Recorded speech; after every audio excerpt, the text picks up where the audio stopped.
from merely being landed property to actually value-driven assets. In other words, water itself has real estate value.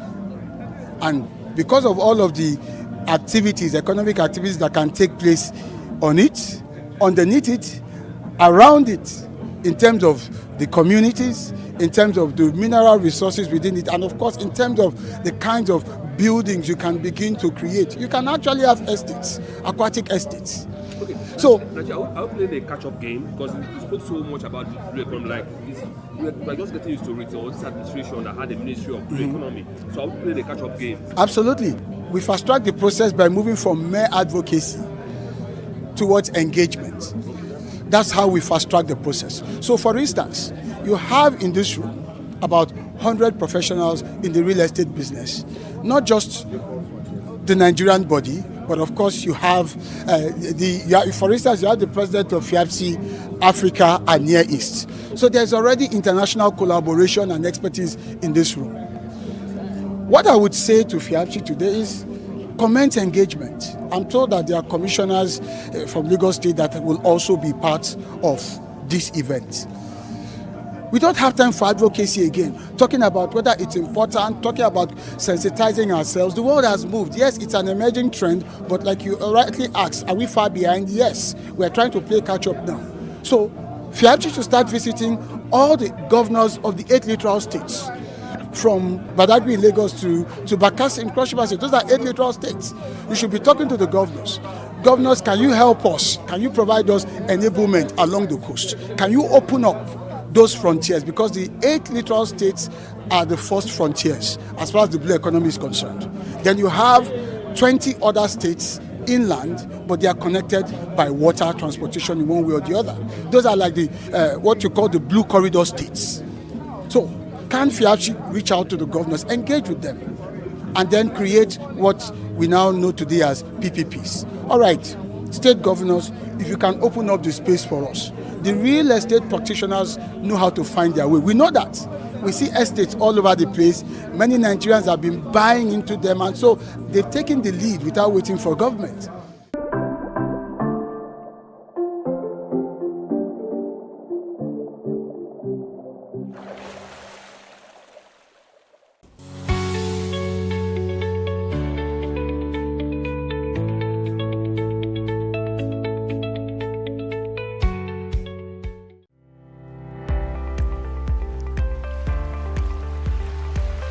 Unlocking ocean opportunity. Let's prosper by water. From Badagry to Bakassi, Nigeria's coastline stretches with promise.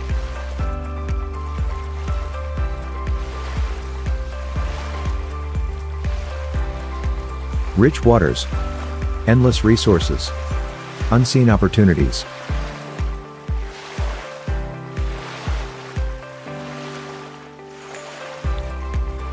But for decades, we've remained sea blind, despite being surrounded by water. Nigeria has looked inland for growth. The maritime economy remained hidden in plain sight. The vast potential of the blue economy, untapped, unspoken, unrealized. Then came a vision. The Blue Economy Academy was founded to change the tide. A bold institution created to eliminate sea blindness and usher in a new wave of prosperity by water. At the heart of the Academy lies a strategic framework. 10 key inclusion buckets that capture the entire spectrum of the ocean economy. From ports to policy, fish to finance. BEA connects every drop of potential. Through executive education, stakeholder town halls, awareness campaigns, and hands-on training. BEA is bridging Nigeria's knowledge gap. One course, one conversation, one community at a time. From our monthly Mastering the Blue Economy Executive Intensive to grassroots projects like the Ocean Literacy Program and the Campaign Against Sea Blindness, BEA is for everyone: students, professionals, policy architects, investors, innovators, all united by one call: to help Nigeria prosper by water. The Blue Economy Academy has already made waves. National press coverage, government recognition, community trust. It is becoming the lighthouse guiding Nigeria's blue renaissance. This is your call to board the ship. Join as a member. Learn. Collaborate. Lead. Be part of the movement to unlock our maritime future. Blue Economy Academy. Prosper by water. Eliminating sea blindness.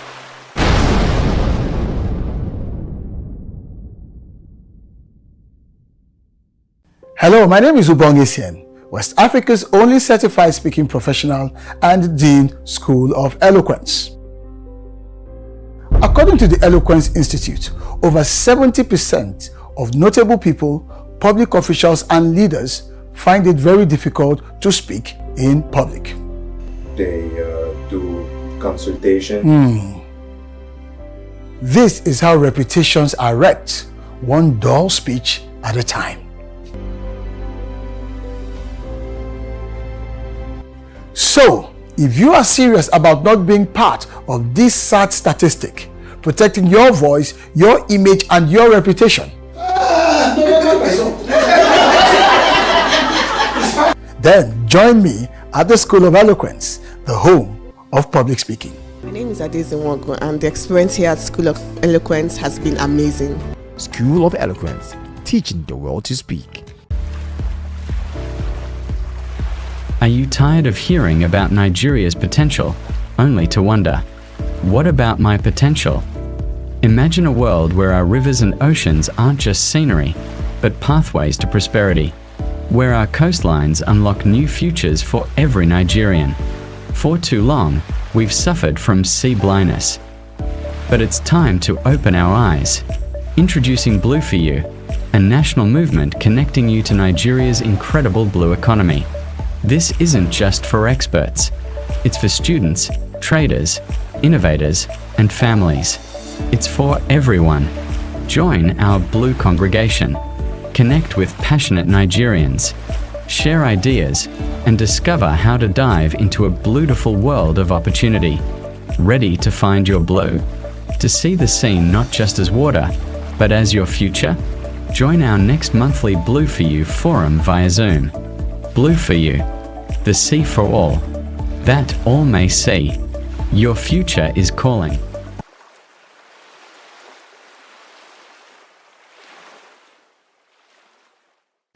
Life at sea is difficult enough. Let's not make it harder. I'm Ubong Essien, certified speaking professional and founder of the Blue Economy Academy. As the world marks the Day of the Seafarer, under the powerful theme, My Harassment-Free Ship, the message must echo beyond the moment. Our seafarers, those courageous men and women, face storms, isolation, and sacrifice every day. But what they should never have to face is harassment, abuse, or indignity on board their vessels. For women seafarers, this danger is often multiplied. Many of them suffer silently, marginalized, disrespected, or even violated. And all this without protection or justice. We must call this out. We must change it. A ship must be a sanctuary, not a threat. One where every woman is safe, every voice is heard, and every act of misconduct is addressed without delay. At the Blue Economy Academy, this is a moral and strategic priority reflected in two of our foundational pillars. First, Blue governance and justice, which demand stronger laws, enforcement, reporting systems, and ethical leadership at sea. And second, Blue talent, because we cannot build a sustainable maritime future while neglecting the very people who power it. The Nigerian seafarer, whether male or female, deserves more than a struggle. They deserve global relevance, respect, and recognition. Many of our seafarers remain undertrained, underpaid, and underprotected despite their potential and the sacrifices that they continue to make. We must change that. It's time to benchmark Nigerian seafarers against international best standards. It's time to invest in their welfare, dignity, and growth, not just as workers, but as ambassadors of our maritime future. Let's make every ship a place of professional pride, mental peace, and personal protection. Let's create a maritime culture that sees harassment as an emergency and not a hidden habit. Because a true blue economy is not just about what we can extract from the sea, it's about how we treat the people who live and work on it. So, to every Nigerian and global seafarer, we just want to let you know that we see you, we thank you, we stand with you. May your voyage continue to be safe, and may your ship be harassment free. May your future be even brighter than your past. Thank you from all of us here at the Blue Economy Academy. Happy Seafarers Day. Indeed, it is your harassment-free ship.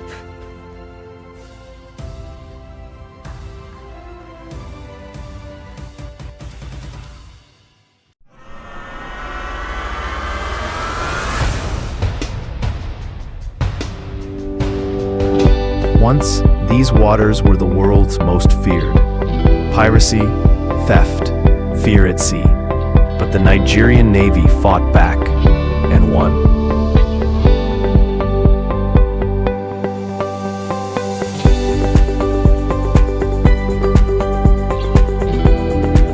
For 3 years, our seas have been calm. Piracy defeated, waters secured, the Navy victorious. But calm seas alone are not enough. What next? Empty coasts, idle hands, youths with no trawlers to work on.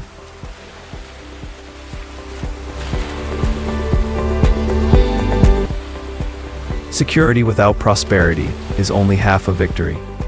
America is a superpower because its security fuels its prosperity, and its prosperity funds its security. Nigeria too must embrace this duality. No arm of our military holds the key more than the Navy. The old battle was pirates, oil thieves, and poachers. The Navy won it. The new battle is poverty on our coasts, wasted blue wealth, stolen futures. This is the blue battle, the battle for prosperity, for jobs, for abundance. Admiral, history will remember not only the battles you won at sea, but the prosperity you unleashed from it.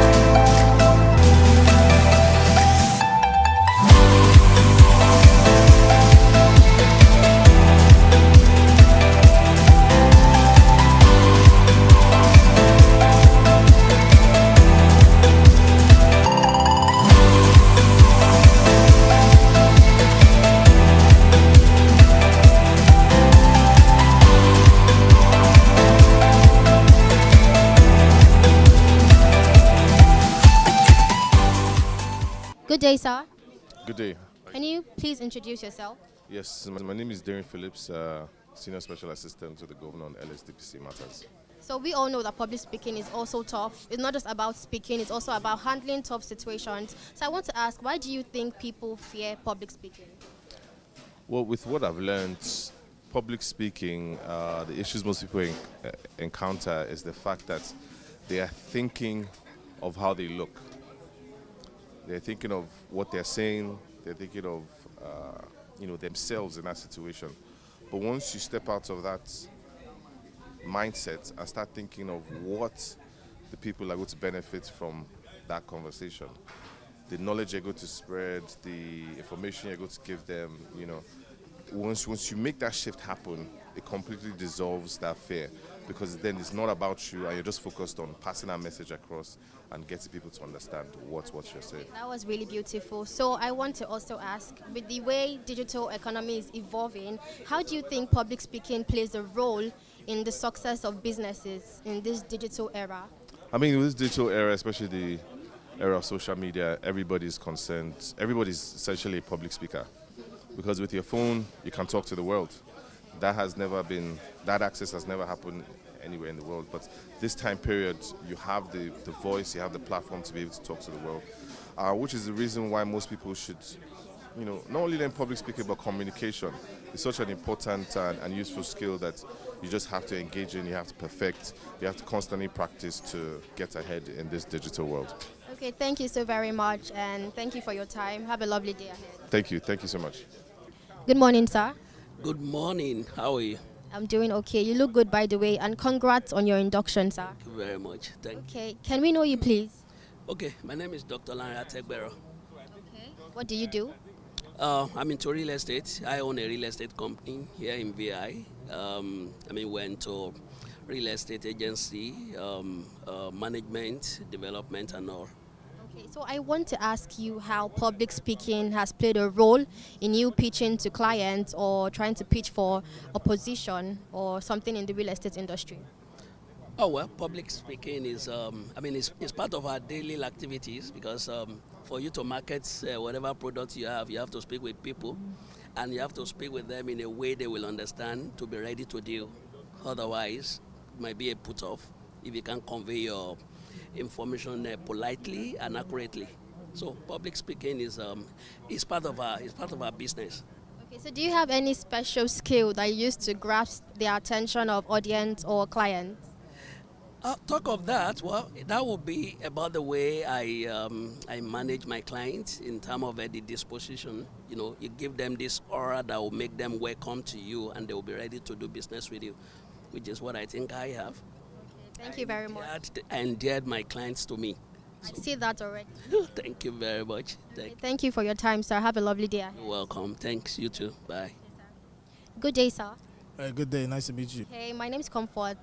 My name is Kenny Wankwa. I'm a real estate agent, broker, and I'm also the Young Professionals Council president of FIAPSHI. Wow, that's really nice. So I want to ask how public speaking plays a role in building trust and credibility in the real estate industry, as you have to market land, apartments, and properties. How do you build trust and credibility with public speaking? Okay, I would say that public speaking is, I think, one of the best skills you can have. You can be underqualified, and if you speak well, people will in their mind they'll qualify you higher. So I think it plays a role from the standpoint of communicating accurately, clearly, succinctly, makes people trust you more. It makes you sound more like you know what you're talking about, and people prefer to deal with people especially in this environment where there's like a huge trust deficit, especially in this country.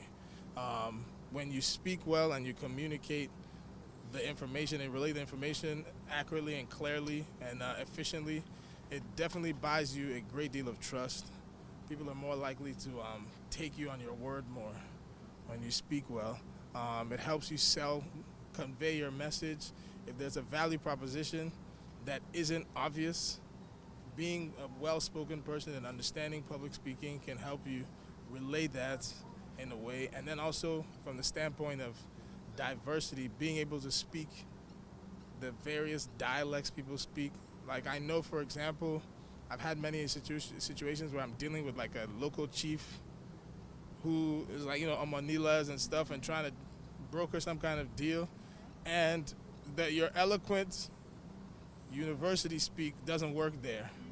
Then you go to that guy and you speak the language that he speaks, which is its own form of public speaking. Like in Nigerian politics, you want to do a town hall in your local government, you're probably not going to do it in university English. So definitely that skill is huge in buying trust and, like credibility and cachet with people. Wow, this was really wonderful. Thank you very much for your time, and have a lovely day ahead. All right, thank you so much. Thanks for having me. Good day, sir. Good day, good afternoon, you're welcome. Can you please introduce yourself? My name is Esetobe Amvalo Abdegani Jimo, a member of the FIAPSHI family. I'm into real estate, do practice in the northern part of Nigeria, that is precisely Abuja, Kaduna, and Kano, respectively. Thank you very much. Okay, so I want to ask you how public speaking has helped you when speaking in public and how you handle tough questions or objections during public speaking? Public speaking, I think, though I would say as the public relation officer, as a PRO, Kaduna State branch of the Nigerian Institute of Ethics, Survey and Valuers, I speak more in the public, and that has kind of like built my confidence when communicating with people, seeking people's opinion and making your own opinions, getting across your own opinion to the others as well. And speaking in public, I think it goes a long way. Apart from the talent, it also has to do with training. It also has to do with learning and other skills involved. Okay. So I want to also ask, do you think public speaking is inbuilt, or you can actually learn it, or it is like natural, like a talent? Yes. Number one, there are those with that talent, so we can say it's inbuilt. However, apart from the inbuilt talent, I can categorically say it has to do with learning also. Because for you to be able to speak in public, you need to first of all identify the kind of public you want to discuss with, and the kind of event you want to speak, you want to kind of go into. Is it a formal event? Is it a semi-formal event, or an informal event? Because that will guide you in your way of communication, in your way of processing your ideas to the people so let me say to the attendees, those who are present at such events.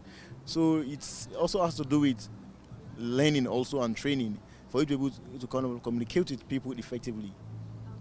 Thank you so very much for your time. Have a lovely day. Thank you. And I can say I want to use the opportunity also to thank the CEO of Achievement Channel. And why I said it is that today it's because I also speak in public also. It kind of like give me another dimension to mode of speakings, because first of all, apart from we all understand that you need to kind of like introduce your theme, you need to introduce your topic, it's also give me another perspective which has to do with involvement, which has to do with engagement. Because without the engagement, even speaking in public has a long way to go. Yes, because seriously today, this afternoon, I've also learned some things. Because I have to take my pen and pick my pad to take one or two things down, because it gave me an idea that when trying to introduce your topic, apart from the fact that you need to read your audience, it also has to do with bringing facts from the background of what your topic is, and try to use that background to base what's your topic inside, which has to do with training. Yes, it has to do with training, and that's very good. At least I've learned one or two things from him. Thank you very much. Okay, thank you very much, sir. Good day, sir. Can I know you, please? Well, my name is Estate Surveyor and Valuer Honorable Ayodeji Ejalonibo Amodu. I'm currently the Senior Special Assistant to Mr. Governor, Mr. Celebu, Mr. Infrastructure, Mr. Housing, where I am, of Lagos State, Mr. Babajide Olushola Sanwo-Olu, the Executive Governor of Lagos State. Okay, that's really nice. So I just want to ask you a question. So as a leader in the real estate industry, I want to ask how public speaking has influenced your success in the real estate industry. Well, thank you very much. To say the fact, I love public speaking because I had a stint with public speaking, because at some point I had a degree in public relations and advertising. And if you actually study public relations, that was at a postgraduate level at Nigerian Institute of Journalism. That back then, about 2000, about 25 years ago. In public relations, it's a course you actually take, public speaking. And public speaking helps you to actually express yourself. It gives you some sense of expression.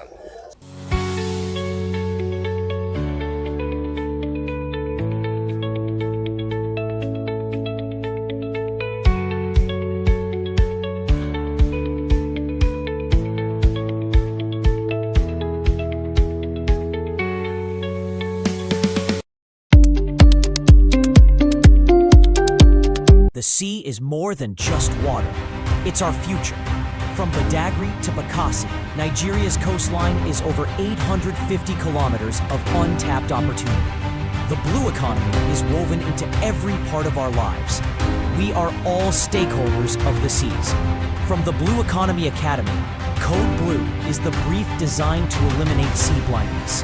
Get the critical insights you need to prosper by water, economically, environmentally, and educationally. Don't miss this opportunity to join the conversation. Limited virtual capacity. Scan the QR code now to join the movement. Let's build a Nigeria that prospers by water with Code Blue. In the heart of Africa's coastline lies Nigeria's greatest untapped opportunity. Yet too many remain sea-blind, unaware of the wealth beneath the waves. The Blue Economy Academy was created to eliminate sea blindness and unlock prosperity by water. With 10 dynamic sectors, from blue commerce to blue ventures, we offer a clear, practical framework. Join as a student, professional, executive, or a titan of the ocean economy. Gain access to premium courses, join national working groups, and connect with a growing community. Let's make the blue economy work for Nigeria. Join the tide of change. Become a member of the Blue Economy Academy and help Nigeria prosper by water.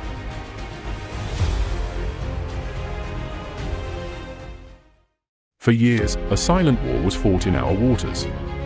A fight against pirates, saboteurs, and criminals who threatened our nation's economic lifeblood. This is the story of a force that stood ready. A navy that answered the call. The Nigerian Navy has won the first half of the victory. Through unwavering resolve, piracy in the Gulf of Guinea has been defeated, winning us international acclaim. We have brought calm seas to our nation. But calm seas without thriving coasts is only half a victory. The next battle is not with fire, but with focus. A battle to transform the Navy's security win into Nigeria's prosperity. To win this battle, we must change our strategy. From security as a cost to security as a product. This is the purpose of NIPOL, Nigeria's first national prosperity coalition.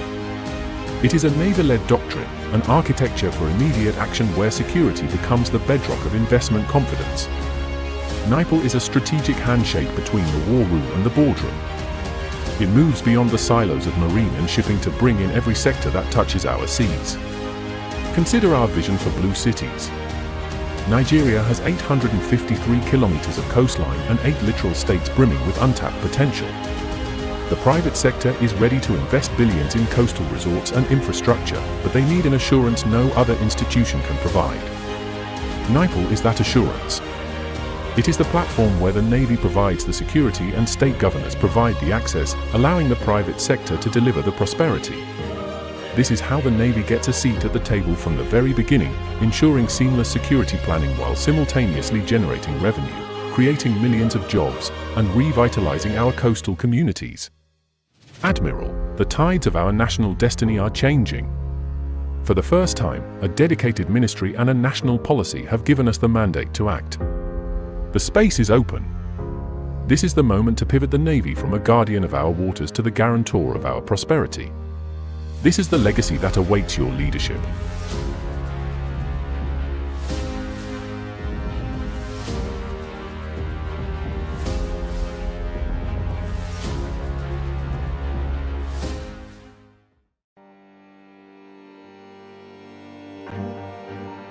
When storms hit, mangroves stand between destruction and survival. These blue forests are our first and often last line of defense. Mangroves store up to 5x more carbon than rainforests. Seagrasses purify water. Salt marshes prevent floods. Together, they form a climate shield. In Nigeria, over 1/3 of mangroves have vanished, leaving coasts exposed and communities unprotected.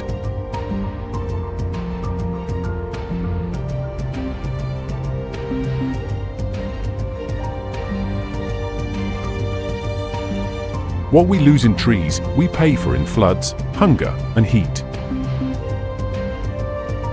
But hope grows literally. Across Bayelsa, Cross River, and Lagos, communities are replanting, protecting, and profiting from carbon-rich ecosystems. Our coasts don't need concrete, they need roots. Let's rebuild what protects us all.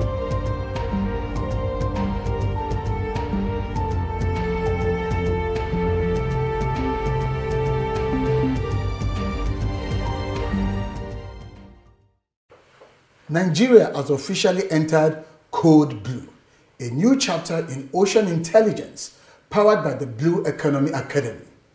Code Blue is our monthly national briefing series that brings together policy minds, industry leaders, and civic stakeholders to make sense of the opportunities that lie offshore, underwater, and on our coast. This is where we turn maritime insight into national strategy. Our maiden edition on July 29, 2025 sets sail with a landmark focus, Blueprints to Reality, mainstreaming Nigeria's 10-year marine and blue economy policy.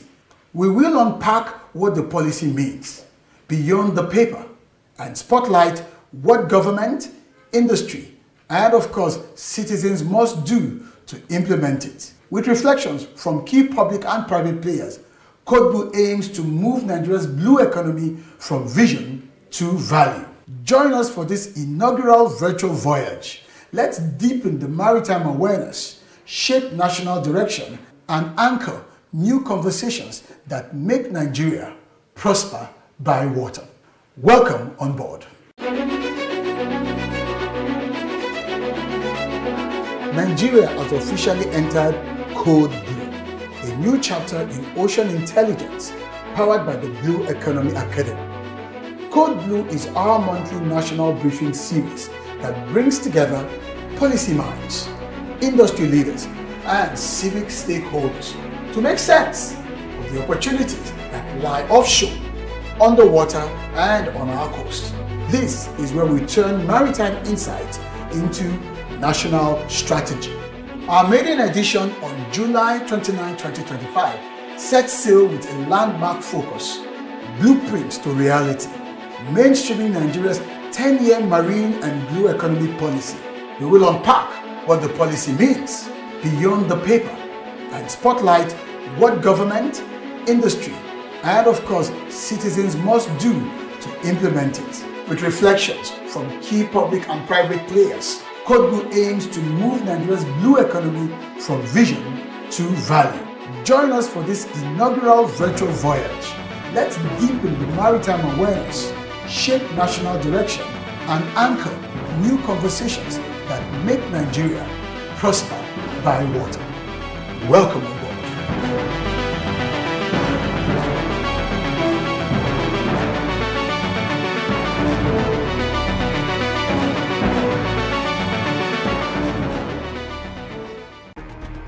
We've mapped the moon better than our oceans. But that's changing thanks to AI, satellites, and smart tech that listen to the sea. A smart ocean is an informed ocean. Using sensors, AI, and cloud data, we can monitor fish stocks, track pollution, and even forecast climate threats. In Lagos, youth are coding maritime apps. In Calabar, AI tools are tracking trawlers. In Bayelsa, fishermen use SMS alerts to avoid toxic blooms. From oil tracking to weather alerts, data is becoming Nigeria's most powerful coastal tool. To lead, we need access to global tools, local training, and indigenous innovation. Ocean intelligence must be open, inclusive, and African-led. The ocean speaks in data. It's time we listened with purpose and with code.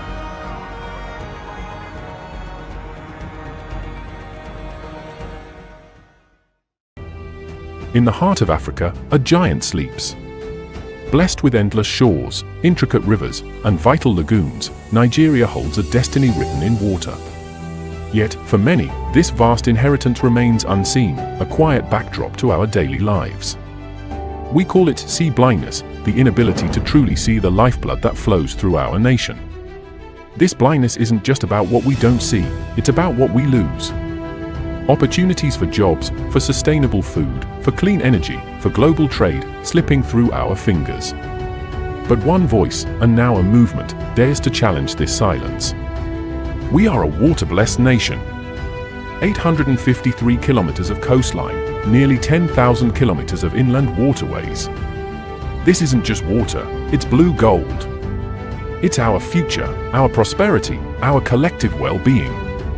The Blue Economy Academy is not just about identifying the problem, it's about igniting the solution. Through Blue for You, we are building a national movement, a blue congregation, to awaken this sleeping giant. It's about empowering you. Our mission is clear, the sea for all. That all may see. We believe that when every Nigerian sees the potential, they will own their role in building this incredible future.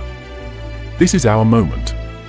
The time to turn potential into prosperity, to heal our waters, and to build a beautiful world for ourselves and generations to come. Your journey into the blue economy starts now. I invite you. Join our monthly online forums, become part of our Blue congregation.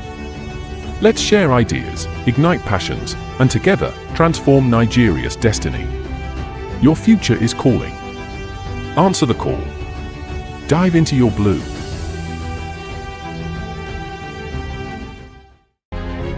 Once, these waters were the world's most feared: piracy, theft, fear at sea. But the Nigerian Navy fought back and won. For 3 years, our seas have been calm. Piracy defeated. Waters secured. The Navy victorious. But calm seas alone are not enough. What next? Empty coasts. Idle hands. Youths with no trawlers to work on. Security without prosperity is only half a victory. America is a superpower because its security fuels its prosperity, and its prosperity funds its security. Nigeria too must embrace this duality. No arm of our military holds the key more than the Navy. The old battle was pirates, oil thieves, and poachers. The Navy won it. The new battle is poverty on our coasts, wasted blue wealth, stolen futures. This is the blue battle, the battle for prosperity, for jobs, for abundance. Admiral, history will remember not only the battles you won at sea, but the prosperity you unleashed from it.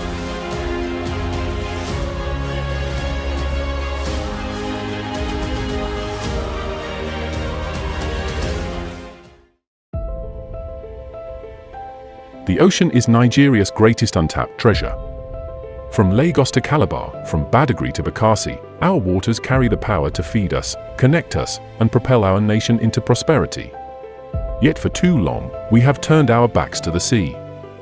Today, that tide must change. Our ocean is more than coastline. It is 853 kilometers of opportunity, 200 nautical miles of economic promise, and a lifeline for over 200 million Nigerians. 90% of our trade moves by sea. Millions depend on fisheries for their daily bread. And from offshore oil to renewable energy, our waters are the foundation of our survival. But with great wealth comes great responsibility.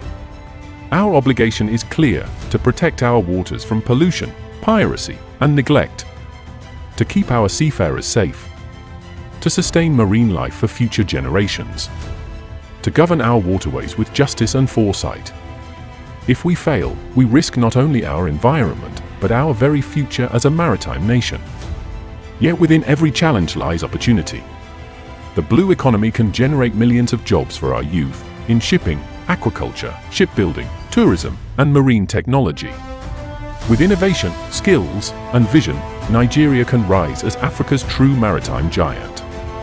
Our opportunity is not tomorrow. It is here. It is now. This is why the Blue Economy Academy exists, to eliminate sea blindness and ignite a blue awakening in Nigeria. Through knowledge, advocacy, and action, we are sowing the seeds of ocean literacy, so every Nigerian can see the water not as a boundary, but as a bridge to prosperity. All I want to do is to simply lead a blue awakening in Nigeria, to help my country prosper by water. On this World Maritime Day, Nigeria joins the world to say, our ocean. Our obligation. Our opportunity. Together, let us awaken to the power of the blue. Together, let us prosper by water.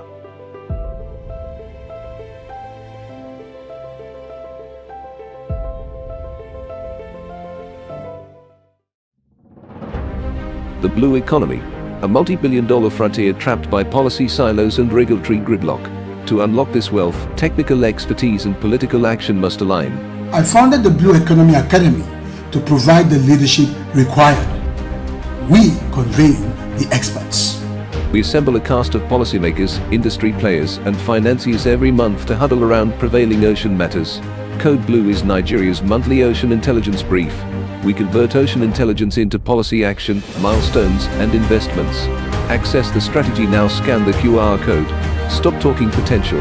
Start executing the plan. Prosper by water. Clue code activated. Nigeria's monthly ocean intelligence brief. Nigeria has officially entered Code Blue, a new chapter in ocean intelligence powered by the Blue Economy Academy. Code Blue is our monthly national briefing series that brings together policy minds, industry leaders, and civic stakeholders to make sense of the opportunities that lie offshore, underwater, and on our coast. This is where we turn maritime insight into national strategy. Our maiden edition on July 29, 2025 sets sail with a landmark focus, Blueprint to Reality, mainstreaming Nigeria's 10-year marine and blue economy policy. We will unpack what the policy means beyond the paper and spotlight what government, industry, and of course citizens must do to implement it. With reflections from key public and private players, Code Blue aims to move Nigeria's blue economy from vision to value. Join us for this inaugural virtual voyage. Let's deepen the maritime awareness, shape national direction, and anchor new conversations that make Nigeria prosper by water. Welcome on board. The ocean covers more than 70% of our planet.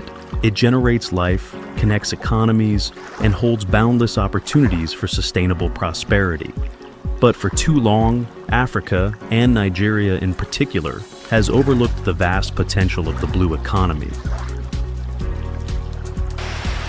That's why we created the Blue Economy Academy, BEA, to equip professionals, policymakers, and entrepreneurs with the actionable knowledge to unlock the wealth of our ocean-based industries. The Blue Economy Academy is Nigeria's first specialized training hub, focused on preparing industry leaders for the evolving ocean economy.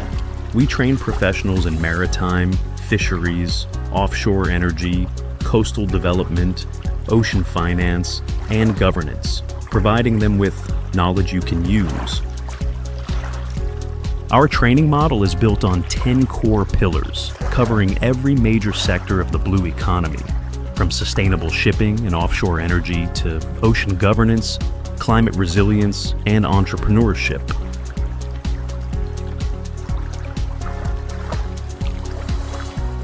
The same way we have succeeded in building estates out of nowhere.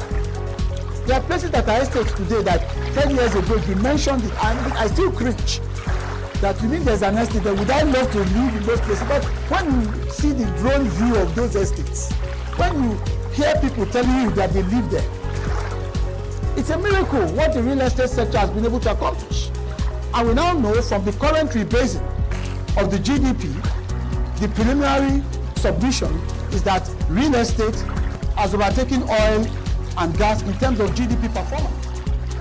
Whether you're a government official, a business leader, or an aspiring entrepreneur, the time to engage with the blue economy is now. Join us at the Blue Economy Academy and let's shape the future of ocean prosperity together. Nigeria has long been behind the curve in leveraging its ocean assets, but with the right expertise, leadership, and strategic investment, we can become a powerhouse in the global blue economy. At BEA, we do more than teach. We create industry impact by fostering innovation, partnerships, and investment opportunities in ocean-based sectors.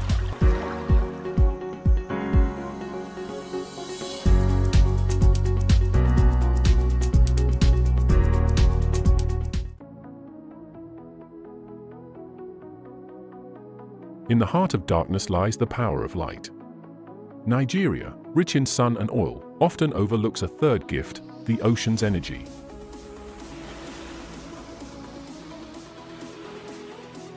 Tides that never sleep. Waves that crash with force. Winds that sweep the Atlantic.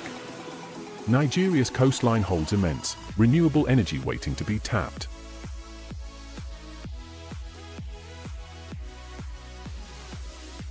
Globally, ocean energy is scaling fast. In West Africa, Nigeria is best placed to lead if it invests. New projects are exploring wave buoys, underwater turbines, and floating solar arrays. Startups in Lagos are working on energy harvesting seawalls and hydrogen extraction from seawater. With the right research, we could power homes, desalinate water, and energize ports, all from our waves. Challenges remain. High startup costs, grid integration, harsh marine conditions. But with public-private partnerships, local manufacturing, and training, we can leapfrog. Imagine rural electrification powered by tide. Imagine powering port operations with waves instead of diesel.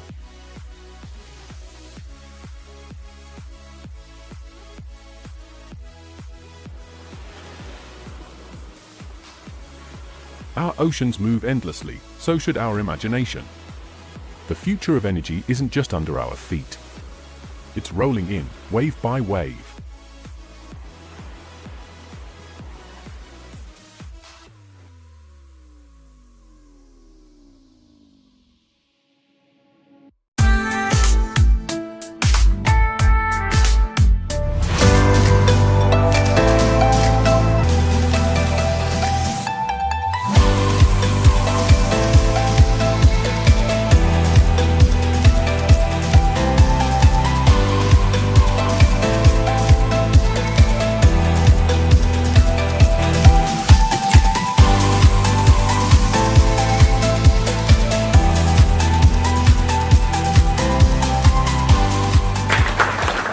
Is West and Central Africa's only certified speaking professional.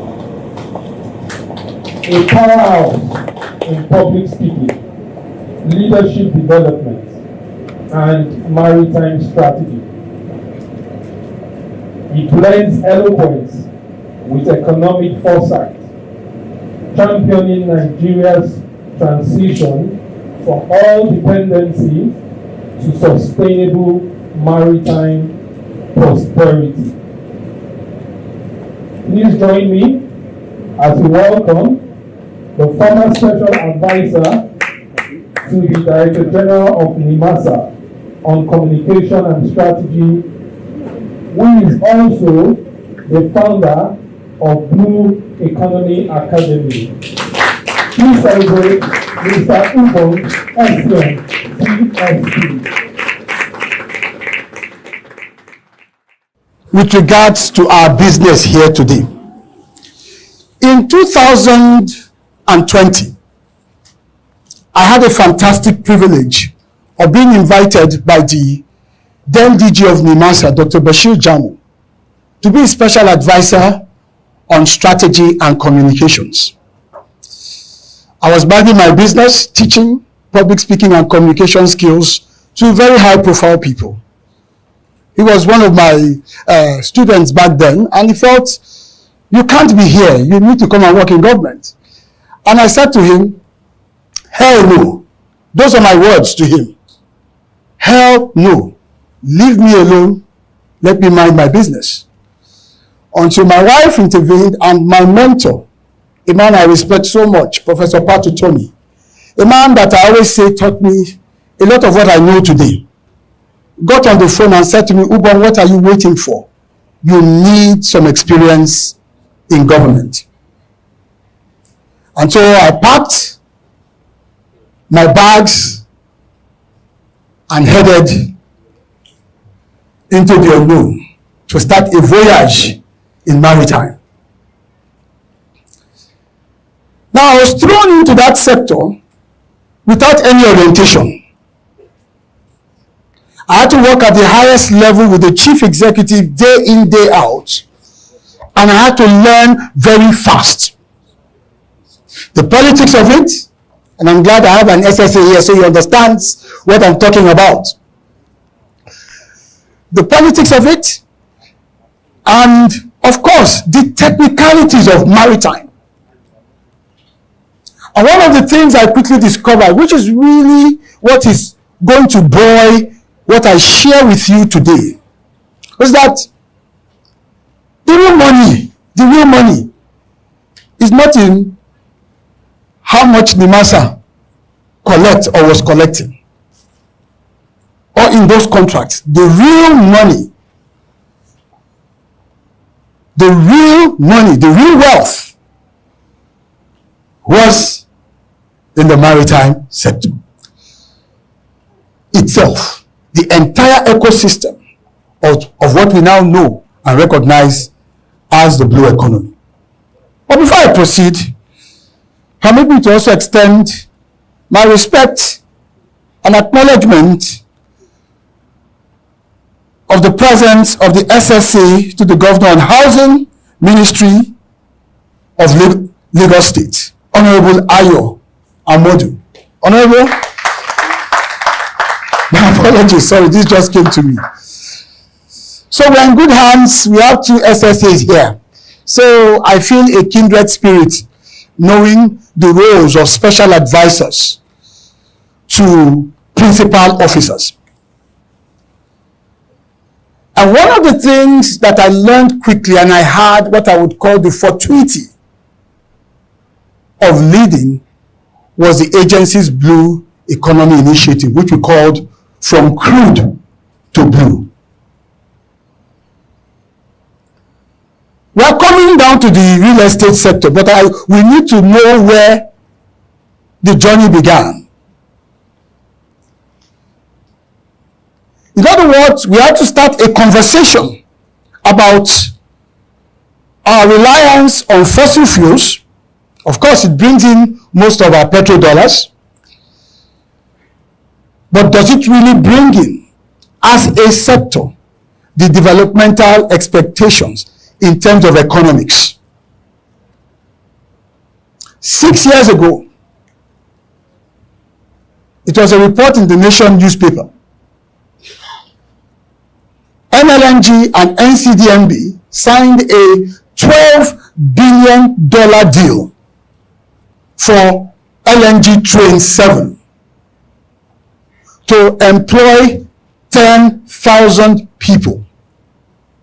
Please, I want to crave your indulgence. Let's just deal with estimate values here. Can someone help me calculate $12 billion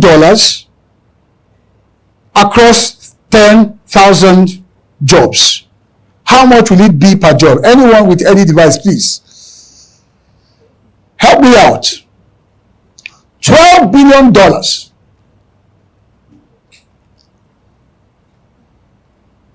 by 10,000 jobs. We are talking estimate values. We know that was an investment, but let us just cut the promoters of the project some slack. Let's say that was the total money meant for job and everything associated with it. What do we have per person? $1.2 million. So let's just say, for the sake of argument, $1.2 million multiplied by 1,500 naira.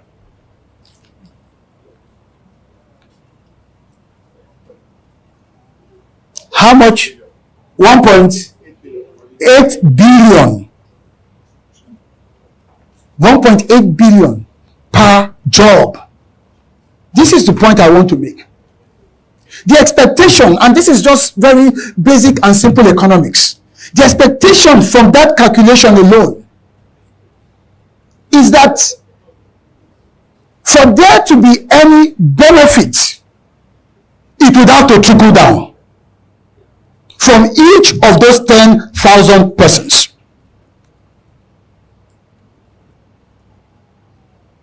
what is called trickle-down economics. So if 5,000 of us decide to go and stash 50% of that money somewhere in the US, what is its economic value? It's practically zero. This scenario is just an example of how enclave in nature, how restricted in nature the oil sector is. It demands huge investments, huge capital outlays per project, but its economic effects is so limited, so restricted. That's why if I were to ask each of you here, if you know anyone that works in the oil sector, you'll have to rack up your head. It's an exclusive economy, it's an exclusive club. Nigeria cannot grow economically on the strength of an economy that is on the strength of a sector that is exclusive, enclave by nature. We have seen it. And so it makes sense for us to say, out of that 12 billion, estate surveyors and valuers, were we to invest just 1 billion out of that 12 billion in real estate, what do you think will happen in terms of employment? I'm asking you, anyone? This is an open conversation now. You know your numbers, you know your business. Will it employ just 10,000 people? Estate players in the estate sector, will it employ just 10,000 people? Give me a guess. Give me a guess. $1 billion investment in real estate across, maybe let's say a PPP project. Let's say we're building some smart cities. Let's say we're building some set of estates. Can someone give me a number, please? Pardon? Over 20,000? Any other person? It certainly will be much more than 12 billion to 10,000.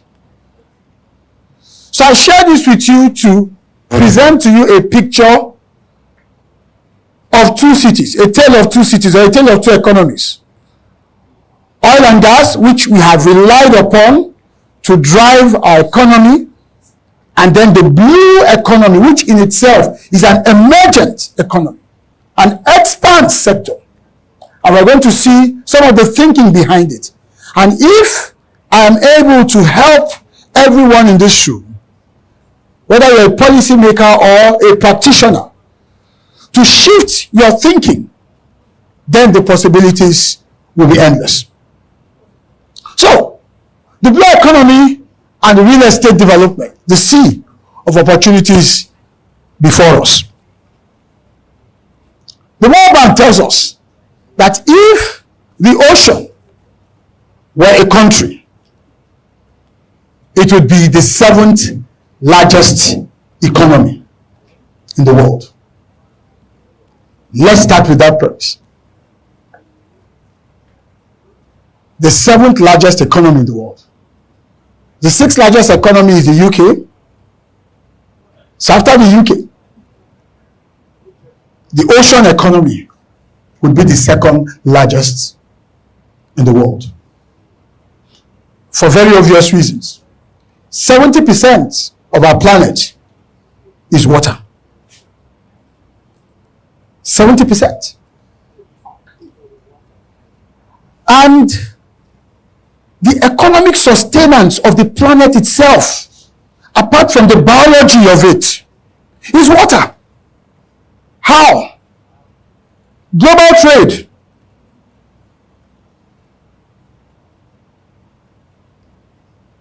(70% to 80% of global trade is maritime. Maritime is blue. Think about it. During COVID, no planes could fly.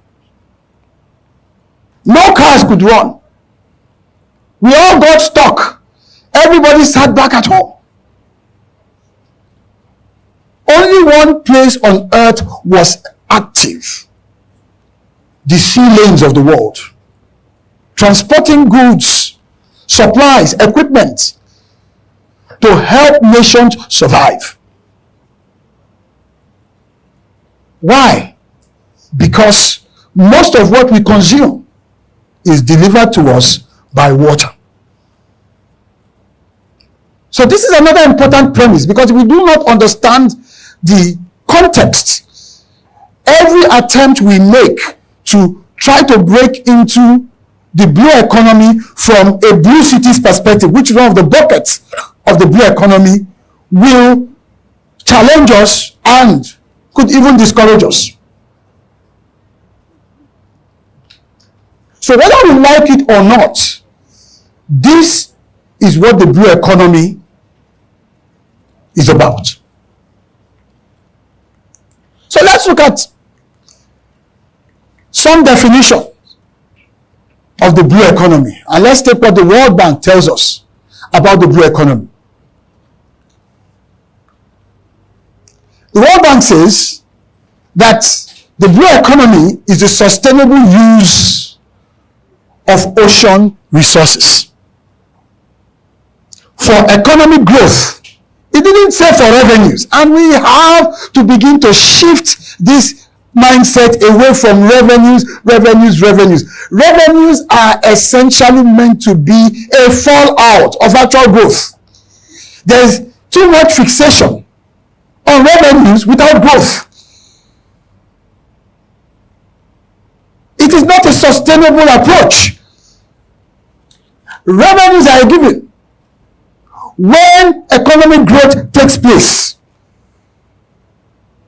if you are generating so much revenues and it leaves nothing in terms of economic impact and growth, what it means is that when next we go in search of revenues, we have to increase the toll. That's what it means. So the oceans are there untapped because there's no growth. And all of the values. So whether we're in government, the fixation of revenue, the fixation towards revenue, or the fixation on revenue has to be modified, has to be tempered. Likewise, for those of us in business who are also fixated on revenues, how do I make money? It is not a sustainable approach without creating growth. Because what guarantees revenue in perpetuity is ensuring that the growth engine continues to run. If you're coming constantly for revenues, like the concept of Stephen Covey's work, 7 Habits of Highly Effective People, when he talked about the golden goose, the goose that lays the golden egg. Each morning the farmer goes in, the goose lays an egg, he takes it to its golden cells. Every morning he keeps going. Then he got so tired, he said, look, why don't I just slice the goose open and take all the eggs? Well, there's a problem with that. In the final analysis, you can take all the eggs, then there's no more goose. That's a classical example of over-fixation on revenues alone, or on making money alone. There must be growth. The farmer ought to have been thinking of, oh, all right, I have one goose laying a golden egg. What do I need to do to expand capacity? That's what the blue economy is about. So it is a call to us to know that we must take steps, make the necessary commitments, make the necessary investments towards ensuring that there's growth, and then the money we're looking for will come. There's money, the blue economy. So let's go back to our definition. The sustainable use of ocean resources. The ocean has a lot of resources. Those resources are within the ocean. Those resources are also above and around the ocean. And those resources are also adjacent the ocean. If I wanted to define the blue economy simply to the average Nigeria, I would say everything water. Whatever is inside the water, your fishes, your shrimps, those living organisms and plants, Whatever is beneath, at the bottom of the water, the resources, you can mine from it. Whatever is on top of the water, your ability to carry out transportation activities. And then, of course, the fallout effects of what happens on the coasts or the adjacency value of water, meaning coastal communities, trading taking place along that line, the development of estates along that line, hubs. That entire ecosystem would be my own definition or explanation of what the blue economy means, so that the average Nigerian understands it and appreciates it, because Nigeria is a coastal state. Nigeria is supposed to be thriving via the blue economy. That is the understanding we are yet to inject fully into our minds. Many people live in Lagos but don't even have that appreciation that Lagos used to go by the appellation state of aquatic splendor. Now that sounds like a mouthful, but that's blue economy. So those are your ocean resources. And it says when we use these ocean resources, certain things must happen. First, economic growth. Second, improved livelihoods. There are people living around water bodies that are worse off. That is not blue economy. That's like brown economy. They are worse off. So that's not blue economy. It must improve their livelihoods. So whether it is to enable them go to schools, go to good schools, get medical support, and be as comfortable and have some measure of decency, improved livelihoods, it's a factor. And then, of course, it must create jobs. Jobs. It must create jobs. Employment, so that the people within that area can have a decent means of getting income to sustain their lives. And then, lastly, it must also preserve the health of the ocean ecosystem. So, as you begin to prepare your minds to go into the blue economy, from a real estate standpoint, you must understand what the blue economy actually means and what the 5 key elements represent. So that when you design projects, when you plan projects, when you propose or market or execute projects, all these elements must be there. So if you're building marinas, for instance, because those are the things we should begin to take for granted along our coasts. If you're building seaside estates, luxury estates, hotels, which cost so much more to be in, or take, we shouldn't go too far, take the Eco Atlantic, for instance. If you're doing all of this, you must keep in mind whether you're participating as a financier or participating as a transaction advisor or participating as a natural builder. You must keep these things in view. Sustainability, economic growth, which is where you make your money, improving the livelihoods of those within that context, making sure that you're asking yourself, how many jobs are we creating? And then ensuring that matters such as pollution are addressed. We take a look at our water, there's so much that needs to be done in that regards. Plastics in waters everywhere. These things have to be looked at collectively to ensure that we meet the definition of what the blue economy actually represents. I'm going to move on by showing us some facts and figures concerning the blue economy and why it is such an imperative. Globally, the blue economy is worth about $1.5 trillion. $1.5 trillion globally. Africa has managed, according to the AFDB, to capture about 296 of that economic value. And then Nigeria is positioned as having 10% of that. Understandably, we have a very expanded coast. From Badagry here in Lagos to Bakassi in Cross River or thereabouts, 853 kilometers. These are just conservative estimates to show us the potential. $30 billion. Can the blue economy bring us at least $1 billion? $1 billion is how much in Naira terms? 1.5 trillion? Is it? 1.5 trillion.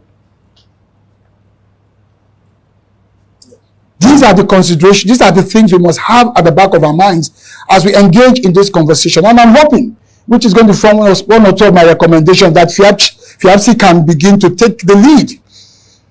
Not just in advocacy. We are past the stage of advocacy. We are way, way, way behind. I'm talking now about engagement. Reaching out. Reaching out. Yes, we need policies.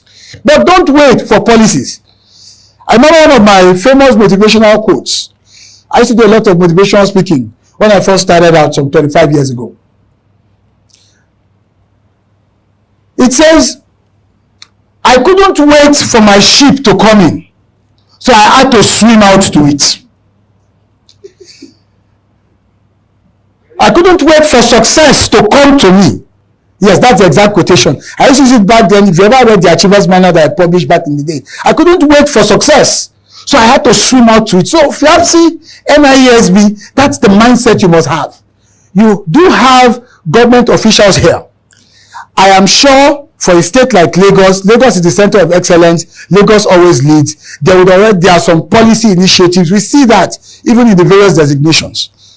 But there are some policy elements that you are going to have to be the one to prod them to do. That's why it's called private sector-led initiative. 13 years ago, Jeff Bezos, founder of Amazon, because he wanted to deliver packages swiftly, after starting Amazon Prime, which was one-day delivery, was not satisfied with just one-day delivery, he wanted instant delivery.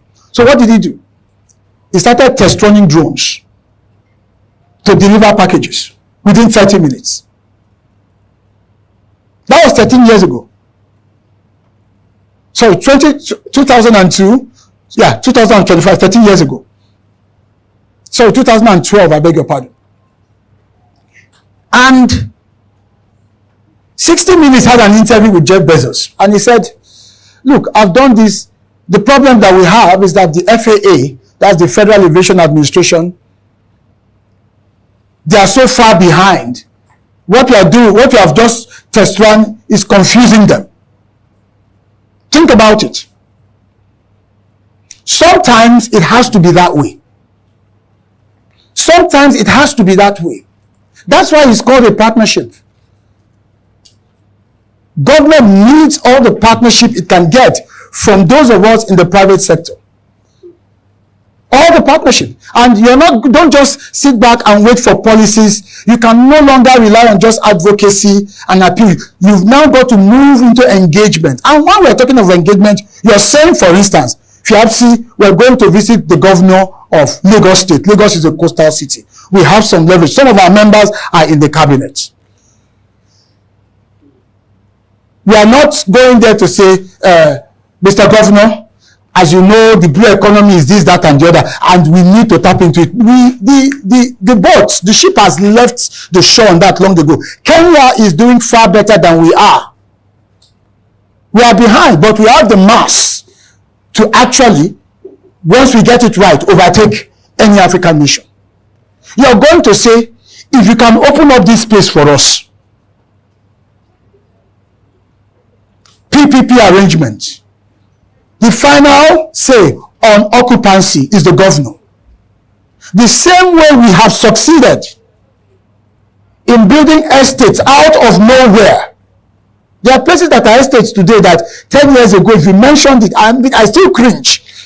that you mean there's an estate there. Would I love to live in those places? But when you see the drone view of those estates, when you hear people telling you that they live there, it's a miracle what the real estate sector has been able to accomplish. And we now know from the current rebasing of the GDP, the preliminary submission is that real estate has overtaken oil and gas in terms of GDP performance. That should tell us that there's something there. We should all be paying attention to it. So you've worked this miracle on the land. We're saying it's time to take your miracle prowess to the waters.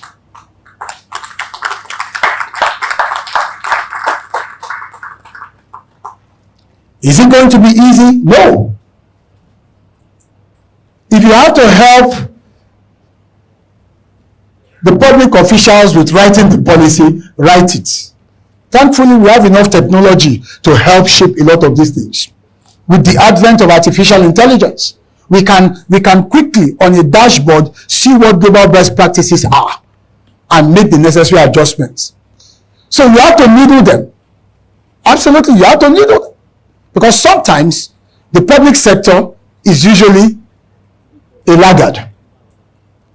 Jeff Bezos wanted drone delivery, FAA couldn't catch up with it. I'm told that drone delivery just started in the UK last year or 2 years ago. The private sector has to be very aggressive. And that's why I use the term engagement over just advocacy. Because at the advocacy level, we're talking.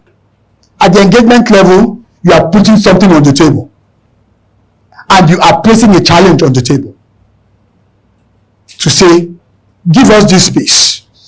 Give us this. Clear this space. If all you can do is open it up with the most minimal infrastructure as your own investment in this partnership, do it. And then we can take it off from there. All right, so the next thing I want us to focus on, I want to show us a picture of some of our maritime assets as a nation, to just give us that level of clarity as to what we are sitting on and as to what we actually have in our possession as a nation. So here are some of our maritime assets.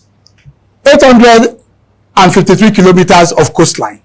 We've mentioned that. Those 8 littoral states, Lagos, Ogun State, Ondo State, Delta, Rivers.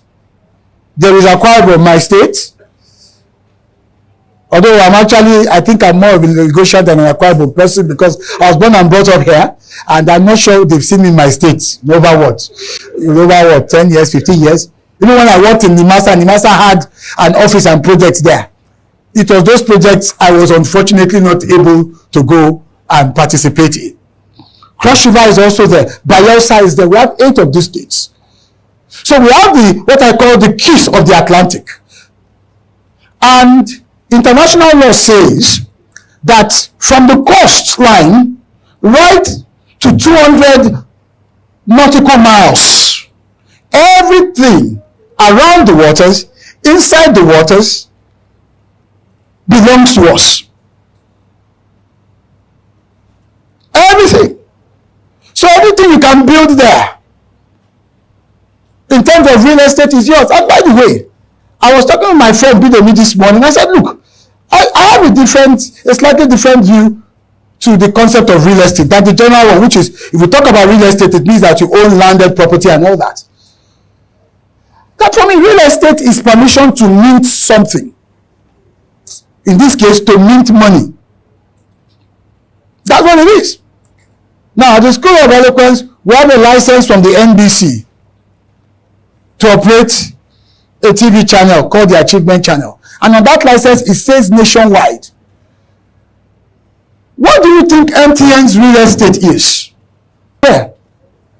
The airwaves. That is MTN's real estate. And that's why they say everywhere you go. That's real estate. So we need to begin to look at all of this. And I want to challenge you. So if I have a TV license that says nationwide, that means that my real estate, as far as broadcasting is concerned, is that space.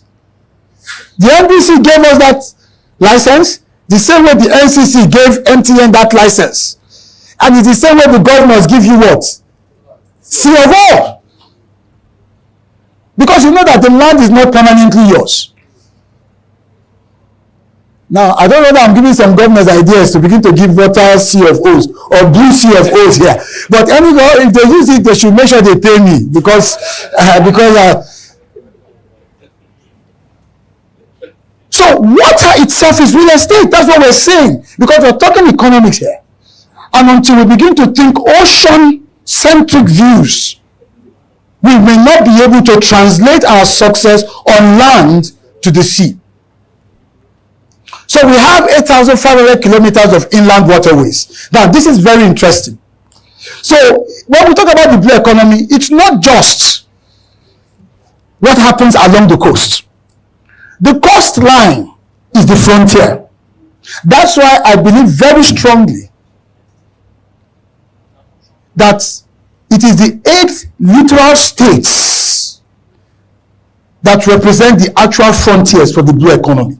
FIABC find a way to engage with each of these states, understand their needs, do a proper needs analysis as it relates to real estate.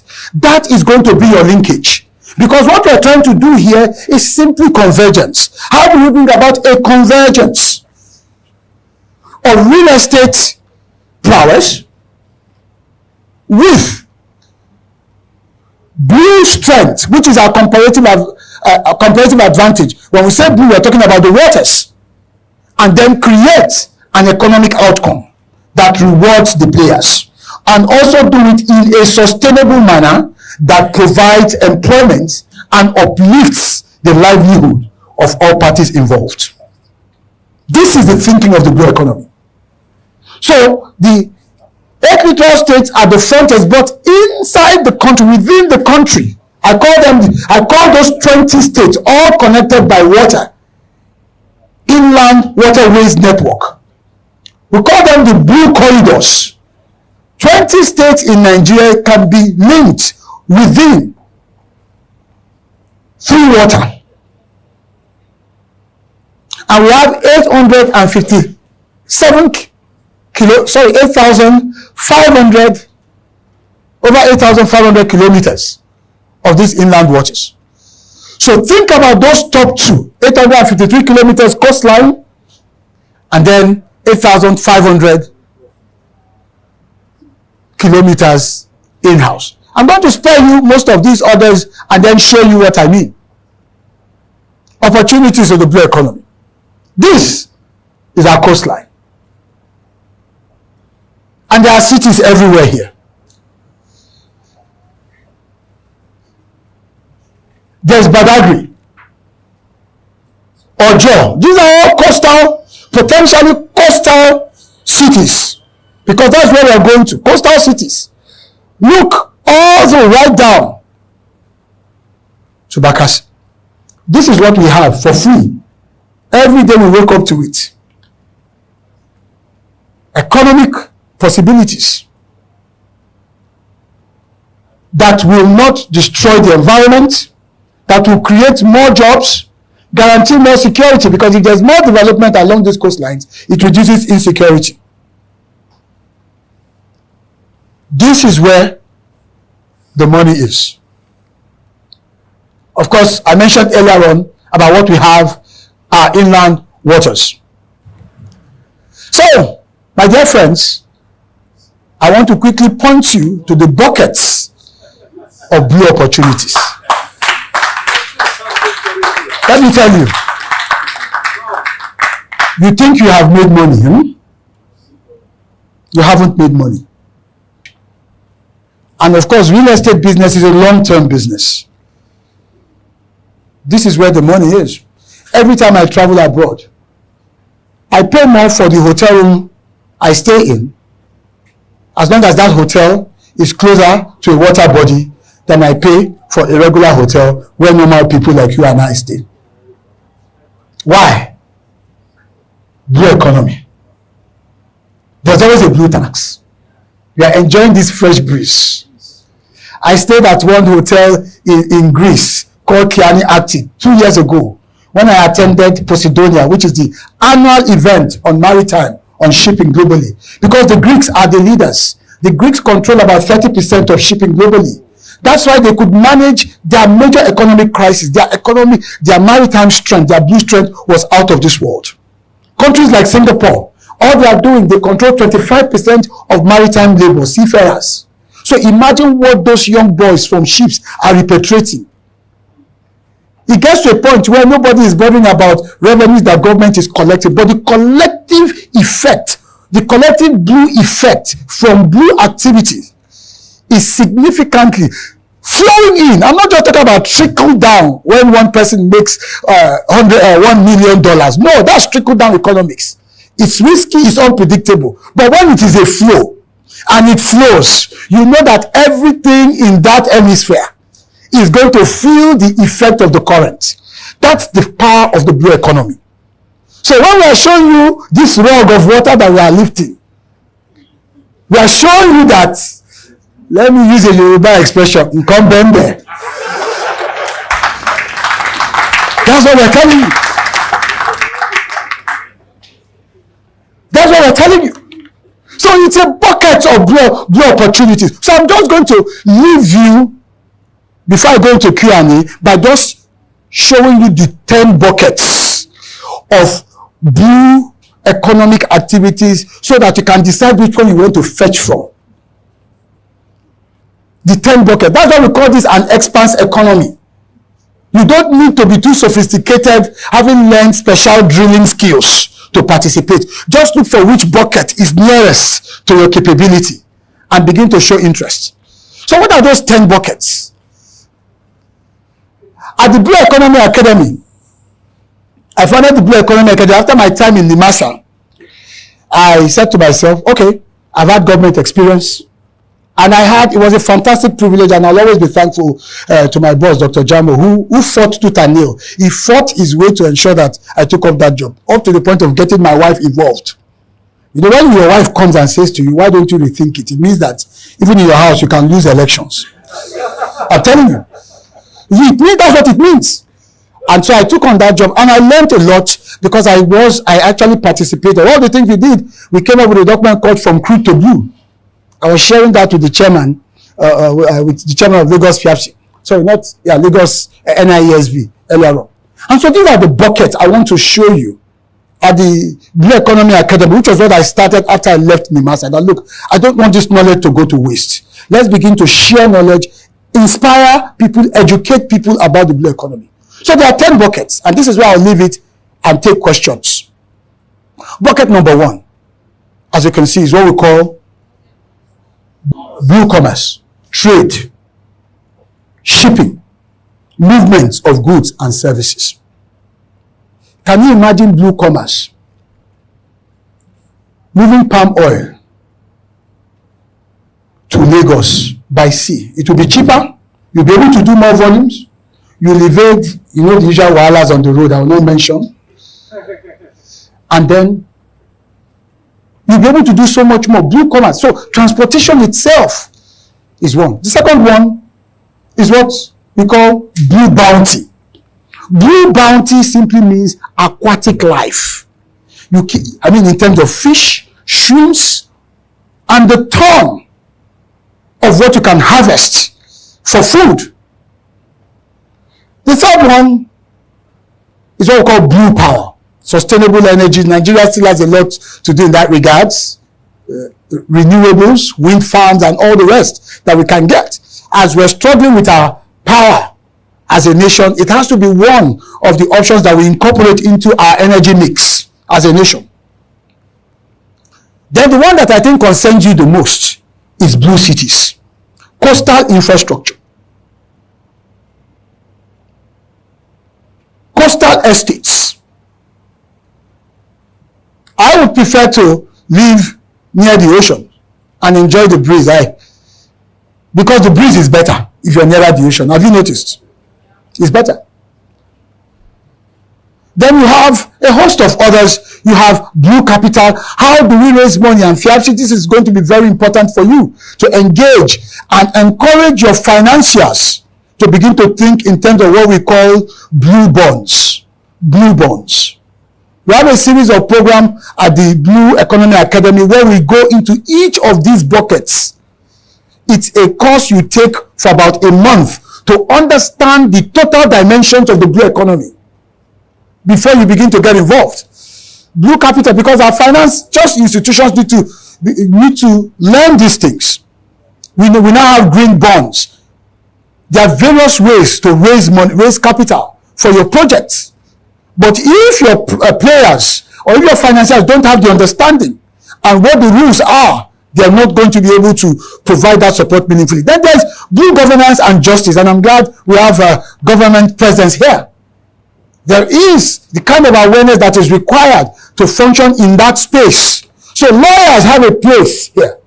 If you're a lawyer, I would advise you to begin, if you are serious about the economics of your profession.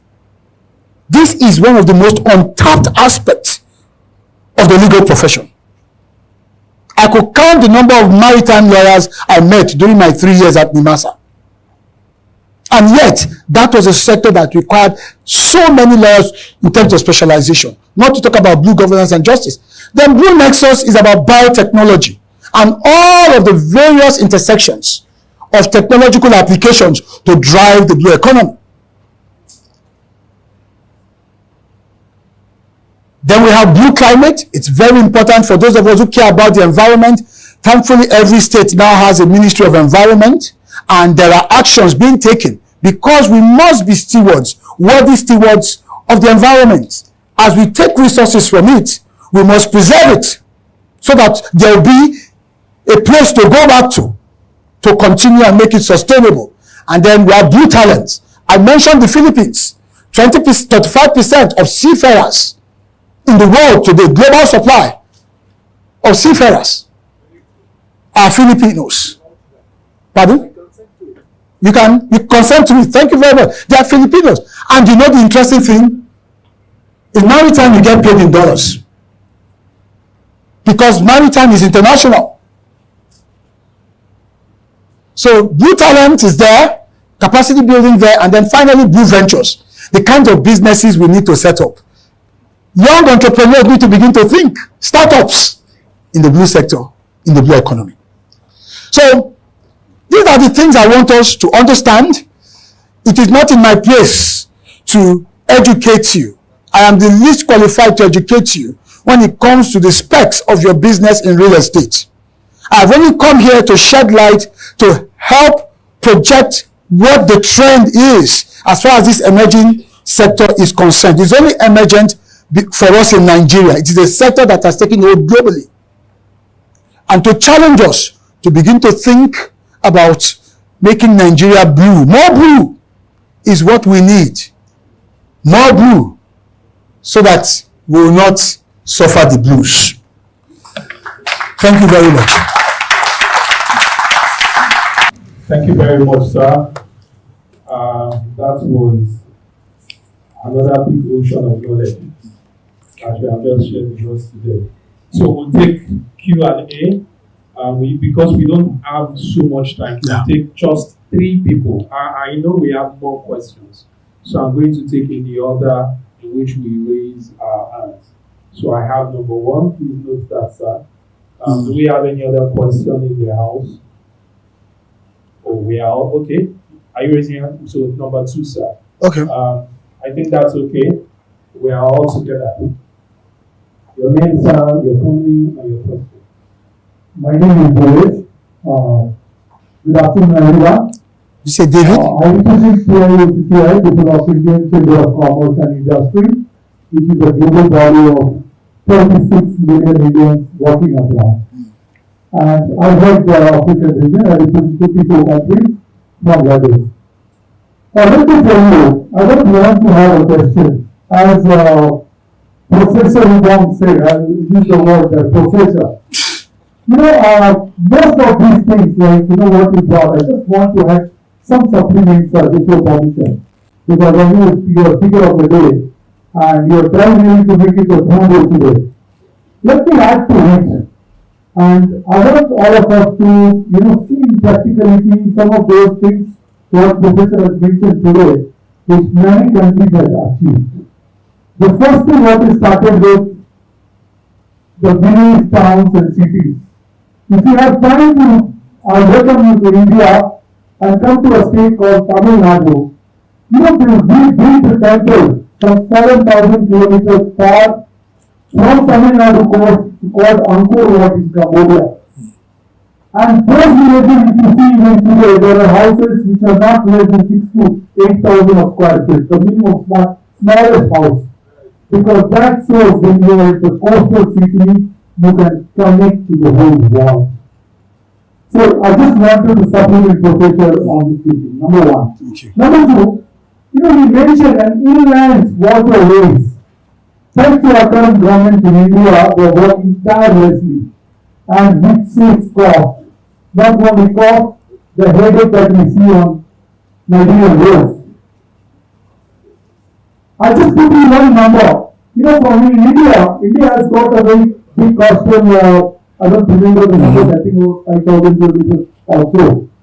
So earlier, we used to produce something in Kolkata from eastern part of India and you take to western part of India. It will cost you 15 rupees per kilometer with fuel, toll and all the nonsense on the road. Because to tell you, Nigeria is just a pilot of India, what India used to be for 20 years ago. So you've seen all those things. So today, the same thing, you pay 1.5 rupees. So see how the water line can help us. We're struggling on the road and the quantity. So Professor, that is the second thing that I wanted to supplement.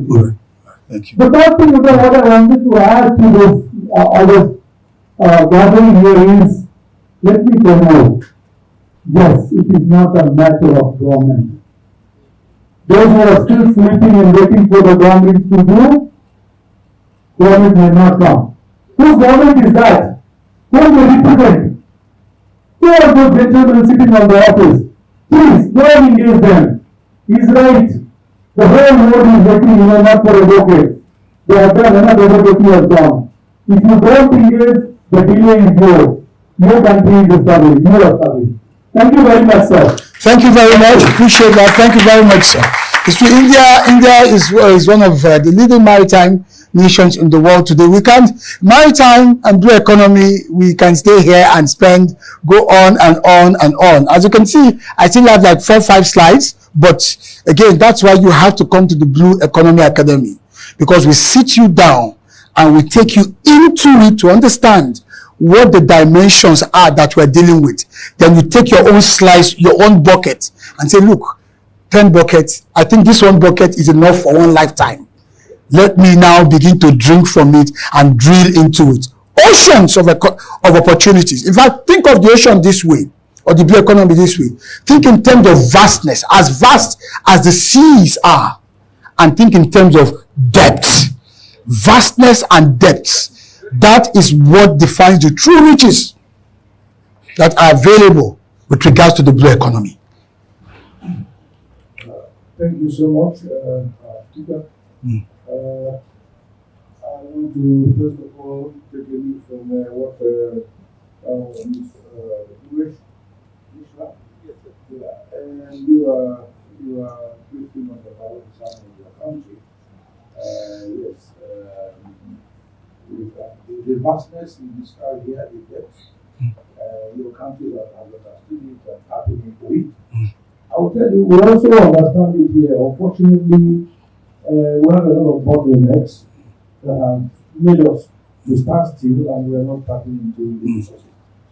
And I must tell you that the main source of the strength that we're supposed to receive to tap into the resources is even the major cause of the problem, and that is the government and the bottlenecks we put around. I was privileged to be present the day that the first inland waterway was launched in Nigeria, somewhere in Ngwala and Nata.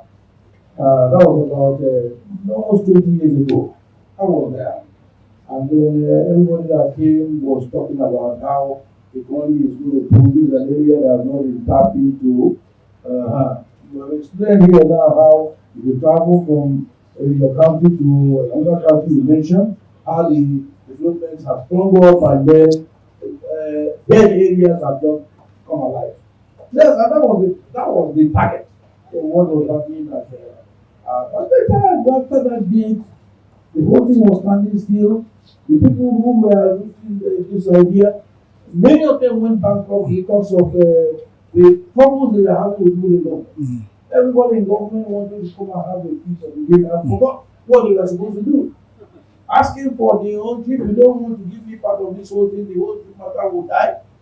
And later, after some years, I was not hearing that, they said the first inland waterway that will launch in somewhere in Kaduna State. One of the ones that was happening in the people that made it most are not even having it. And so, when you talk about the government is, we shouldn't wait for the government, we have to wait for them. Because generally speaking, it's not as if we don't know what we are supposed to do. You are here with packed with knowledge about what we can do, and I'm sure so many of us who have known this. Yes, every day, our eyes are open about the vastness of the economy. And I must tell you, I want you to help us. How do we navigate ourselves out of this continent, not by the greed and feed that we greed of people in government? Or is it lack of talent, or is it lack of knowledge? We don't know that. So until that thing is unwound, we will not move anywhere. Thank you very much. Thank you very much. As one who has worked in government, I agree with you. Government is that space. Government all over the world is not just Nigeria. Government is always a laggard. We must understand that all over the world. We can argue the degrees to which this happens or that. For instance, you have in America now, the government wants to create a Department of Government Efficiency because it feels, the current administration feels things are not as efficient as they should be. That's the nature of bureaucracies. That's why I said, that's why I mentioned that quotation, that I could not wait for success. So I swam out to it. Engagement is very important. For instance, one of the things, when we started engaging the state governors, we realized that by going there, telling them this is what we have on the table that we are about to do, and you might miss out, that was enough to trigger a response. That's why it's a partnership. That's why I said advocacy will not cut it anymore. We've got to think engagement. There's no government you will go to and put some value on the table and there will not be some level of conversation, because here's the mindset of those in government, that when you come to them, it's as if you are looking for something. That's the typical mindset. But we now need to reverse that look, we are bringing something. There are 8 littoral states. FIABC cannot engage with all 8 and not get a positive response from at least one. Through its network, its alums, probably there might be a FIABC member, maybe honorary member, that is a governor or a deputy governor or secretary to the governor or an influential person in government or in one party politics or the other. There has got to be. Because what I found is that everyone is connected to everyone. But the question is, are you willing? Are you ready? That's what needs to happen. So engagement will trigger things. It might not be enough of what you want, but that can start the process. I can say that out of experience, that the 1 or 2 private sector people that came, for instance, she's late now, and God bless her soul, bless memory, Lady Margaret Orakusi. Now, if you go to somewhere around Oyigbo, there's a jetty being built there. I don't know the state of that jetty now. During my time in Nimasa, Margaret Orakusi was probably one of the very few persons I could count the stakeholders that didn't come to NIMASA asking for something, looking for a contract or asking for anything.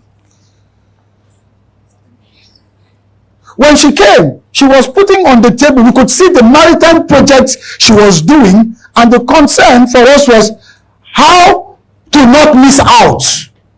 How to not miss out, we needed to at least find a way to associate with what was going to become a success. She had land cleared, that place was a massive heap of refuse. And she had reclaimed land, she had already cleaned the environment, she was doing that with NIWA and other agencies, and NIMASA had an environmental role to play. I was a special advisor to DG on strategy and communication. It wasn't something it wasn't something I had to struggle with. She had already made a compelling case. This was not somebody coming to take. This was somebody coming to say, look, I've already gone ahead of you guys. It just so happens that I need you to sign off on this or that. This train has already left. We need more of that mindset if we are going to succeed. So success does not come easily. We all have to go out. That's why I said we have to swim out to it. Kogi State is a confluence state. It even makes it a greater, for instance, Kogi as an instance. Visit the governor. If what you have to use to bring him into the fold is giving an honorary membership or whatever it is, and then you're laying it at the table and it's clear. So I can't go into the nitty-gritty, but it's a mindset that we have to adopt because government is slow. We have to get ahead of it. That's one of the things that I learned, and that's why I want to encourage and to say, don't be discouraged. Engage and demand. We have senior government officials, I think the two of them have left. The next conversation should be, all right, this is what we are planning to do. We know you're already doing this and that. There's a point of convergence.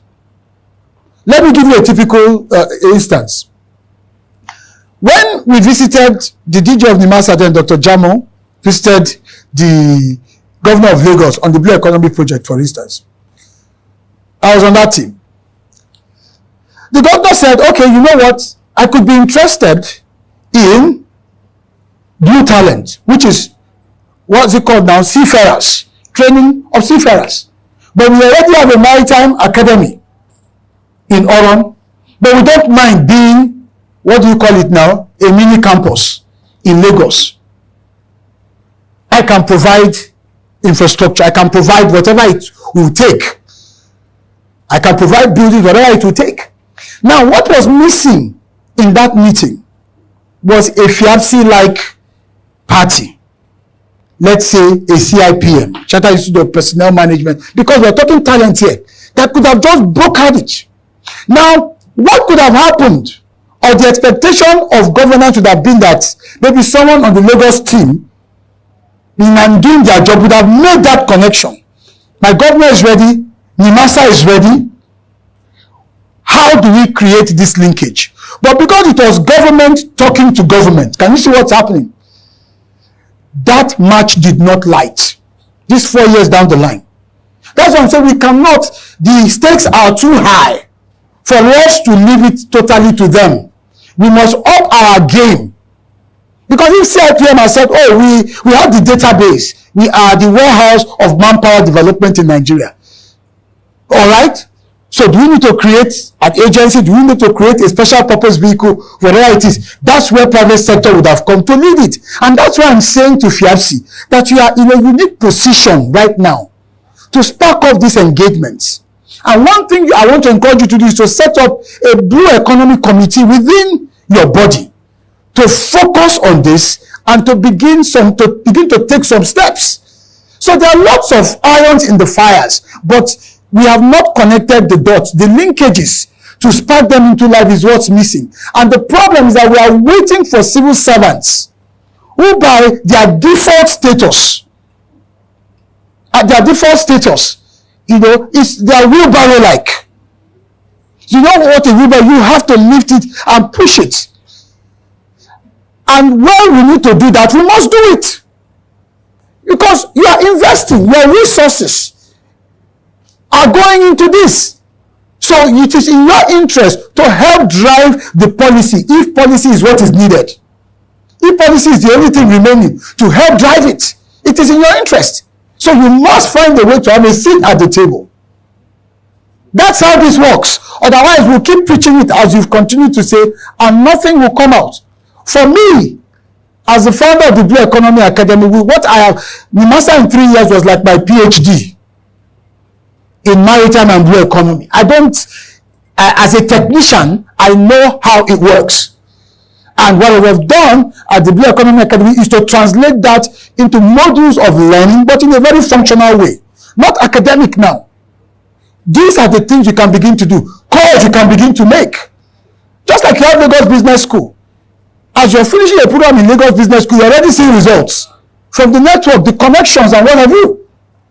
So most of us have access to governance. How are we using the access? How are we leveraging it to move industries and sectors forward? So I feel you, sir, because I've been there, I know what it's like. But what I also know is that if we want something, we have to get up and move the needle. Otherwise, in 5 years' time, we'll be back here and we're still discussing this. And I hope that FIABC can begin to make the move in engagement terms. And let's begin to see. I want to see the president of FIABC Africa and Nigeria in Bayelsa with the governor. And then a statement that, okay, we are giving you this plot to develop as a test blue city. Then FIABC, your network, your members, with all of the connections, can we do this? Let's see what it will look like. And I can tell you, the governor of Ogun State, once he sees that, he will call Mr. Adele and say, are you not my brother again? What happened? I'm seeing you in Bayelsa. That's how things work in this country. Well, I'm seeing you in Bayelsa. What happened? You are from this state. That will be the next question. I can tell you from my state that if they see me doing this, they will ask, and you are from this state and you have never, they will accuse me as if it is my fault. But the point I'm making is there are things we can do. There are low-hanging fruits. Let's take them first and let the policy and the bureaucracy catch up. They are lagging indicators. They are laggards. Okay, thank you very much. Okay. All right. I guess I'm done. One take. Yeah. Sorry, we just have one more question. One more? Okay. Good afternoon. Good afternoon. I'm Reverend Dr. Babajide David. I'm from New York City. My question to my honorable, thank you, sir. You are very inspiring, your message, and eloquent. My question is, I've been watching and I see the ocean bringing dollar in. Now, luckily, I'm one of the contact persons in New York City when it comes to affairs of Nigeria and Africa. My question to you, my honorable, how can we be in safe haven when it has to do with honest person to deal with in Nigeria? Now, I want to see or hear from the panel. Who can we get in touch with when we want to get property here that we won't cultivate in empty barrel, that we pay and we don't get nothing in return? Fortunately, I'm very close to the Black American business people and developers. And I think before COVID, the main Sanwo-Olu came to the US to ask for people of business. And unfortunately that I was there as one of the people that he spoke with. Now I want to see how you can make it that we will have confidence in Nigeria when we're talking of real estate. Because we have big real estate developers that they are interested in Nigeria real estate. I was invited to Nigeria Embassy last year They urged me to use my influence to bring business people to Nigeria. Where our problem started from is the consulate, where they can't get visa because they contacted visa to a private company. So now, if you can advise me, so I carry the message home that we are safe to do business with Nigeria or Africa particularly, that these are the list of people we can deal with, that we can sleep without open one eye. Okay. All right. Thank you very much, sir. Thank you very much, Reverend. We appreciate your question. It's always a germane concern because these are investments that we're talking about here. I think you are already in the right space. You're already in the right space. Because when you make plans of the nature that you have indicated, and by the way, New York City is one of the leading blue economy centers in the world. I mean, in terms of what happens between New York and New Jersey, their port and what goes on there. So you've come to the right place in terms of a professional, having access to the right professionals to guide you in that. And so you'll be meeting with the presidents of the two presidents, FIAPSI, Africa and Near East. Mr. Dele is here. He's going to work with you. And then, of course, Mr. Opatola is here as well. So here you have both FIAPSI, which is the international body for real estate practice. And then you also have members of the NIESV, that's the Nigerian Institution for Estate Surveyors and Valuers. So you are in good company. So I hope that addresses your concern. Before I leave, I want to reference something I watched 2 weeks ago on television. It was in Enugu State. The governor of Enugu State and the owner of Landmark.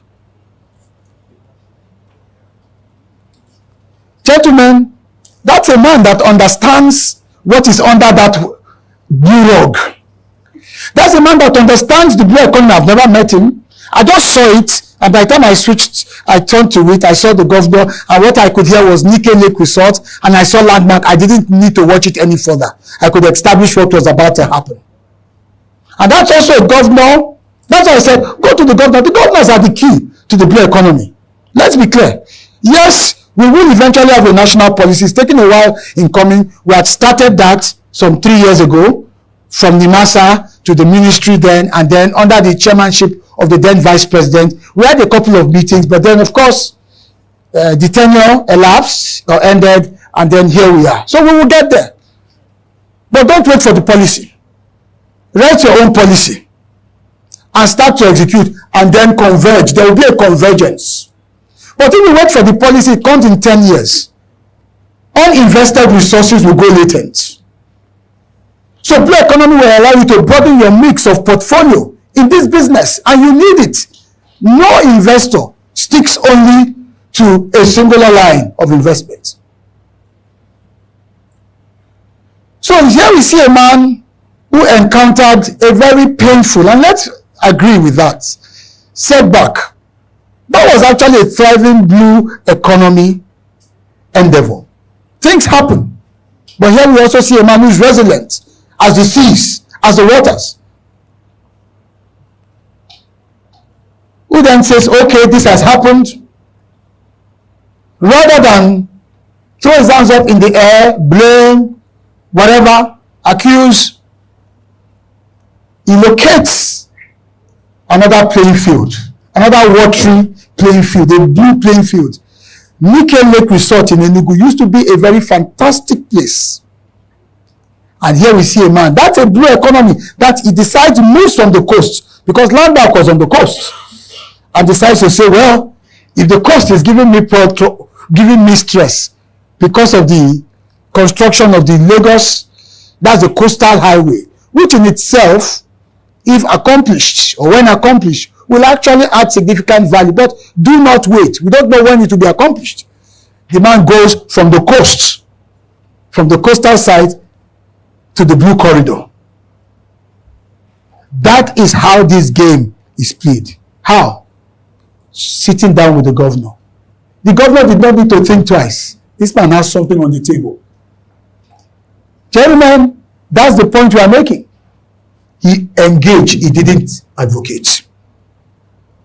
So I want to encourage us, and I look forward to our continued relationship, because already NIESB, FIAPSHI have, even though they've not given my certificate yet, I have it. I can walk in at any time.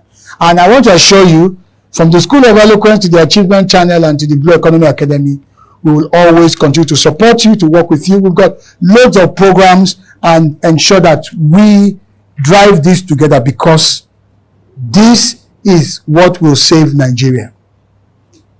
It's a what that will save Nigeria. Thank you very much. Thank you very much. Let us continue with the organic round of applause. Thank you very much, sir. Appreciate it.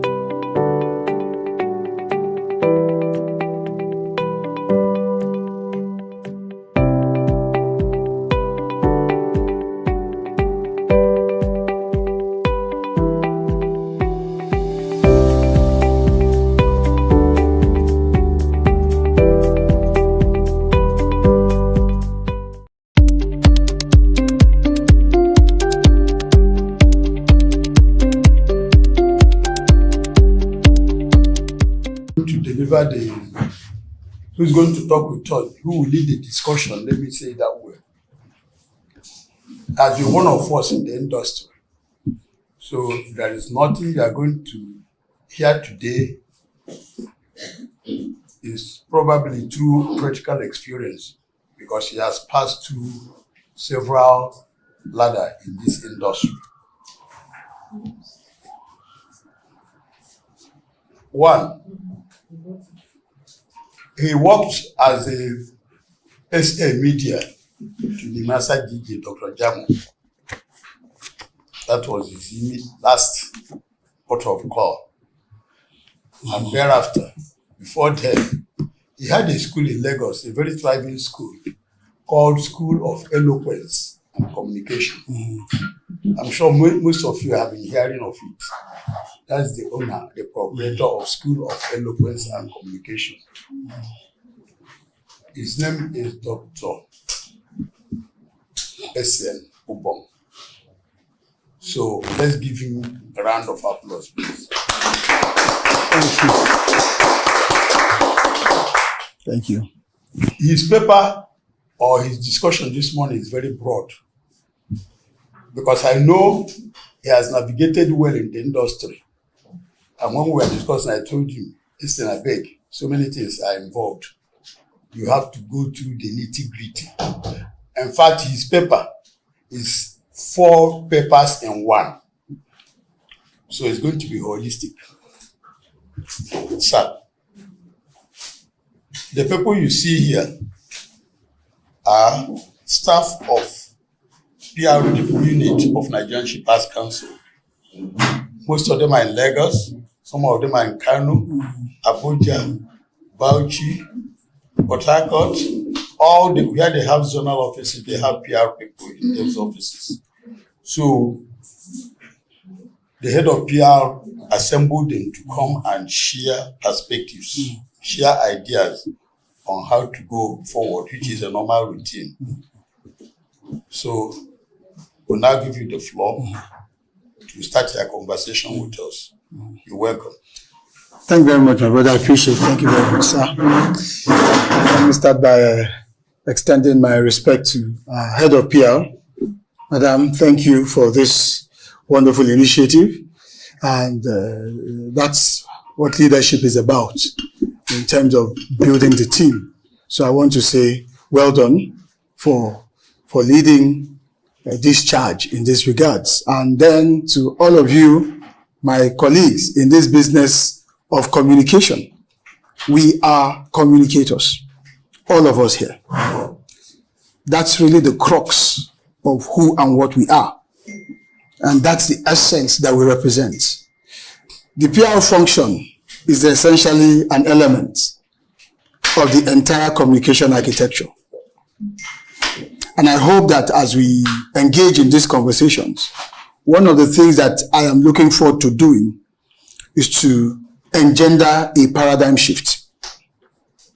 Having had the privilege, having been a private sector person and then I had the privilege to serve in the public space, I'm always excited when I'm asked to come back to join these conversations because of the benefit of both worlds. Yeah. And I have seen from experience, I think August will make it 2 years since I left NIMASA.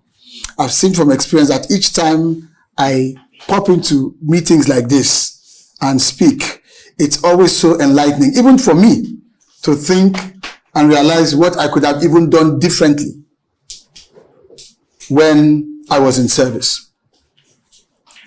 So it is my hope that we would at least have that paradigm shift, because without it, we will continue to run the same clock again and again and again. So that's one of the reasons why I opted for us to have a more interactive, engaging decoupling of the subject matter. After this, I will still send you a paper. The paper will reflect what happened here. I will send the paper formally through my colleague here to the team that will put into place a clear picture of things that you can begin to do and to implement. So I'm very thankful for the privilege of joining you here this morning. As I said, I do have a bit of history with the Nigerian Shippers Council, not even a bit of history. It's a rich one, especially during the time of Malam Hassan Bello. I remember that we had about 2 cohorts from the Nigerian Shippers Council come to the School of Eloquence to be trained on public speaking and presentation skills. It was, I would say, an across the agency participation. There were people from finance, people from consumer support, there were people from PR. You were in that program as well. I remember very well. It was a very good program. I remember some of the faces. I remember Monica. Is Monica still in the system? I remember Emeka Ogaba and painfully the late No, it was in the PR, the late, no, not Patricia. Is it Eunice? And I've forgotten his full name. Oh, yes, Eunice, yes. Yeah, was in training, yes, sadly. So we do have that history of maritime. My life in maritime has been a very interesting one. I never knew that I would eventually work in maritime. But I had always supported so many people in the sector. They would come to the School of Eloquence. Then we're in GRE Ikeja. We've moved to Ikoyi now. And we would just work. Little did I know that the sea was calling. And by 2020, when Dr. Jamo became the DG of NIMASA, he practically ambushed me and said, you have to come in and work. And I'm thankful as I look back to him for insisting, because I said no for 5 months, but for insisting, and I'm very grateful for that experience. And sometimes you need people like that in your life, because it gave me a whole new career in the blue economy. So I'm very grateful for that. So today we're going to converge. We're going to converge communication tactics, essentially.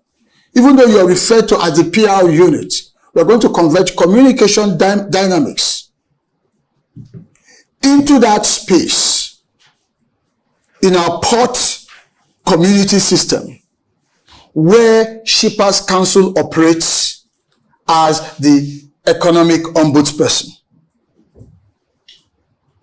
The amazing thing about the maritime ecosystem is that everybody has got their space. For us back then in the market, it was all about safety and what have you. But for you, it's pure economics. And so, as we start this conversation to engender a paradigm shift, the first thing I want you to note is that you must see yourselves as communicators, first and foremost. Why am I making this point?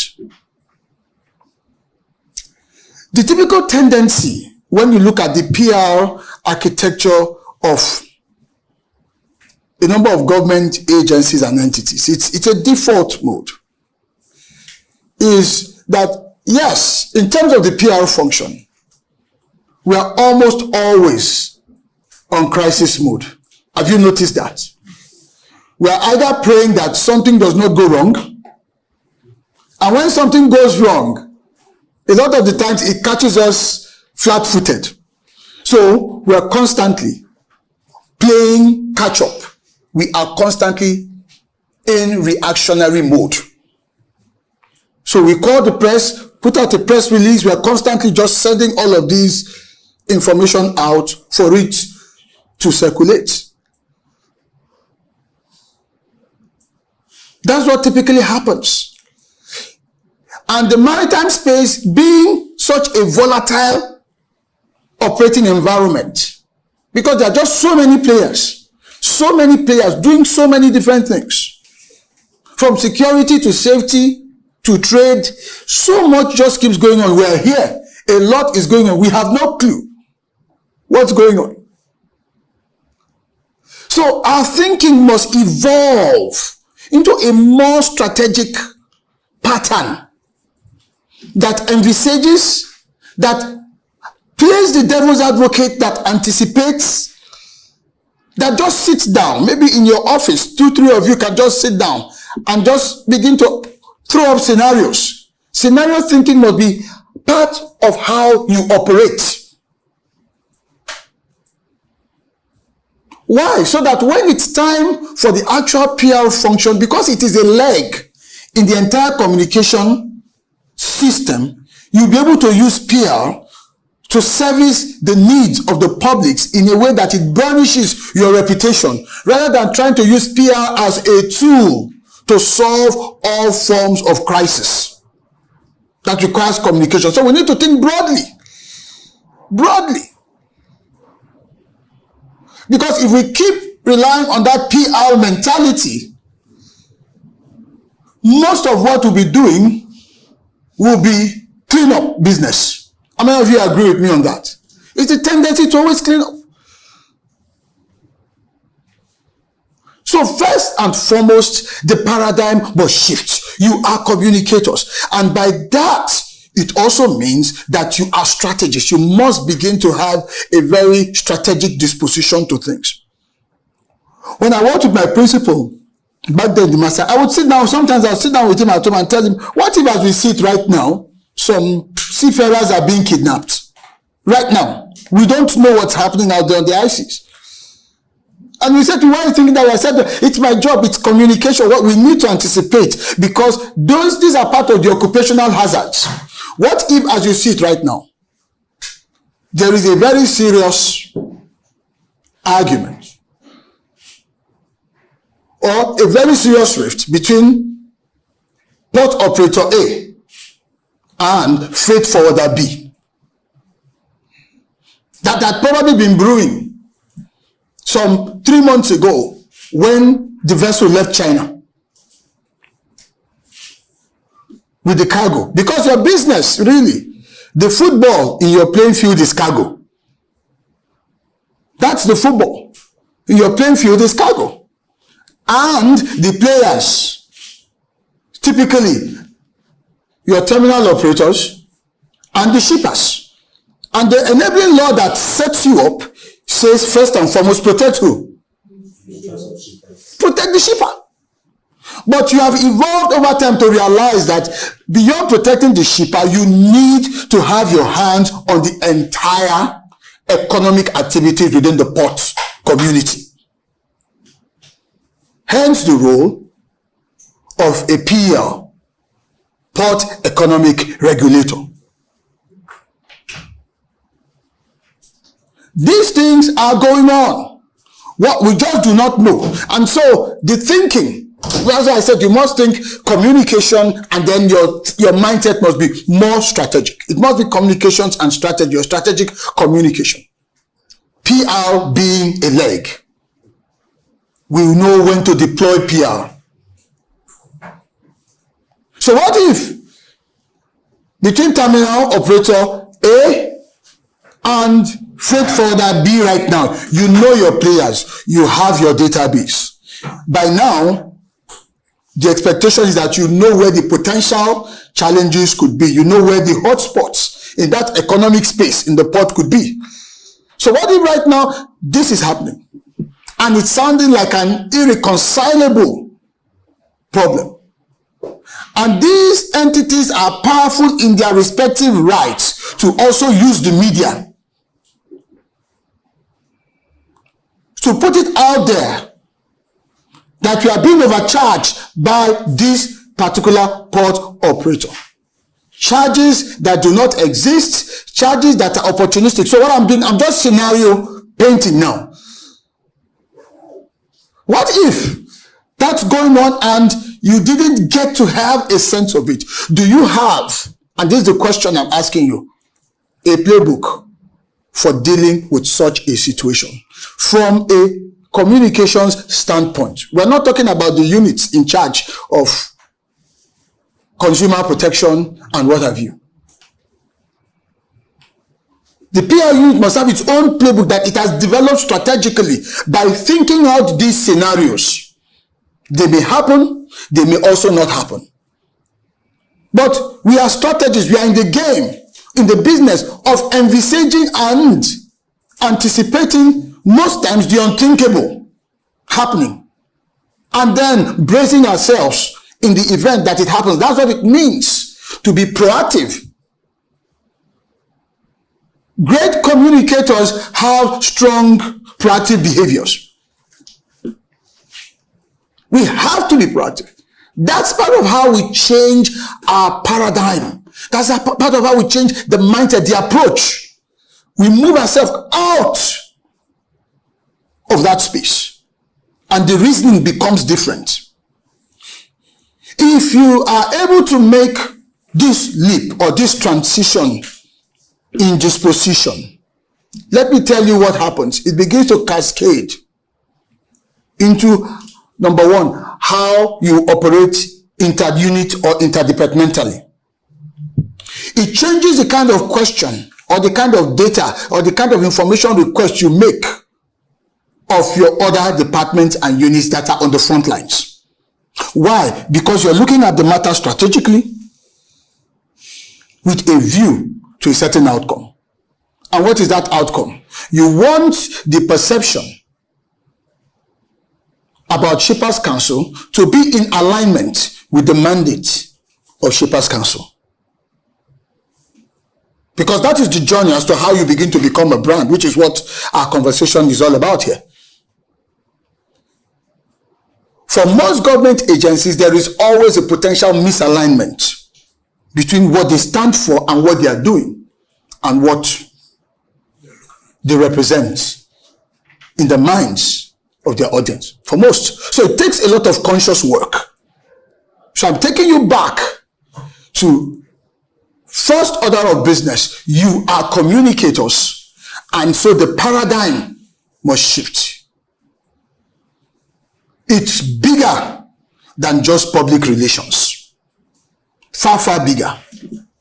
More so now that the country has adopted the model beyond a Ministry of Transportation to say it is now marine and blue economy. So it is a wide expanse of an entire ecosystem. A wide expanse.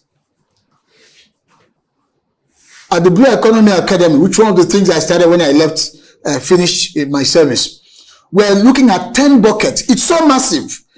It's 10 separate areas. There's a lot going on. And you play in about 5 of those, from commerce to regulation, trade, innovation. As an economic regulator within the port system, your role straddles so many of these areas. So we must start first by adjusting the paradigm, the mentality, the approach, the thinking has to be different. Otherwise, we'll constantly keep just sending out press releases, responses, firing emails, calling journalists to do a special interview with our chief executive and all of that. Those things are good, but they are transactional. They are good. They have a place, but they are transactional. That should not be what defines us. We need to change the game by changing our disposition. So we have to look at our role, our function. Because what that designation as Port Economic Regulator gives to you is saying that right up to our tables with regards to this water that we drink, agree that the content of the water might have been procured locally, but the raw material for this container may have likely been imported, or at least some element here, even if it is just the branding. What that is saying to us as the Port Economic Regulator is that your impact doesn't even end in the ports. It ends on our dinner tables. It ends at even the point of purchase and consumption. So how you regulate and how you or how Nigerian Shippers Council regulates and how you as a public relations unit or the communications arm communicates must be in alignment. And so we need to begin to roll back and challenge our current paradigm that puts us into the thinking, the reasoning, and the acting as communicators who are driven essentially by a sense of a strategic outlook. Part of it includes scenario painting. If we do that, it changes our modus operandi within the organization. That for me is the first point, or should I say the first challenge I want to lay down. And I hope that it carries on into your conversation, since this is a retreat, to ask yourselves, in what ways can we challenge how we look at things? And I say this also out of experience. Being able to change that mindset requires, as a communicator, you deal with issues either in anticipation or practically immediately as they arrive. In the media space, there's a newsroom mentality. None of you should be sleeping with your two eyes closed. None of you should be sleeping with your two eyes closed. Because, number one, we're a government agency. Number two, we are there to render services. And number three, in that your ecosystem, or in this our ecosystem, I don't know why I keep using the word there, I'm still part of, this is still my constituency. In this ecosystem of ours, the stakeholders are not pushovers. They are not pushovers. They are not small fries that you can just wish away their issues or just sort of like take your time in dealing with. There could be ramifications. So the paradigm must change. I'm happy for us to engage in very practical, functional terms with ideas. We can open this bit up a bit for some discussion as to what are some of the practical things that we need to do. Remember, our goal is focused on branding. How do we move the Nigerian Shippers Council into a brand? Well, let me read out the topic that was sent to me for discussion, as it gives us an additional sense of perspective. So we said, promoting the Nigerian Shippers Council, Port Economic Regulator, as a brand,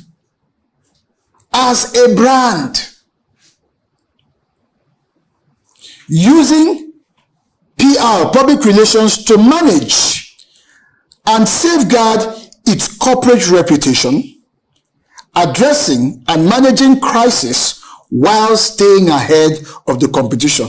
No wonder I said there are 4 topics. There are 4 topics in one, so we've got to address this as strategically as possible. But for me, as I looked at all of this, it just, in very simple terms, was saying to us as a topic, how Nigeria Shippers Council can build a good name, protect it, and stay ahead. That's what it means. How do we build a good name? We protect that name, and then we stay ahead of the competition, of the various challenges that we're likely to meet and to face. So with that in mind, let me hear from this group. Perspective, current experiences. I'll take one or two. I've made the first point, and that is we need a paradigm shift. Do we agree to a large extent that the model has to adapt? And I say that because I was responsible for an entire PR unit during my 3 years in NIMASA. So it was constantly a bit of a challenge.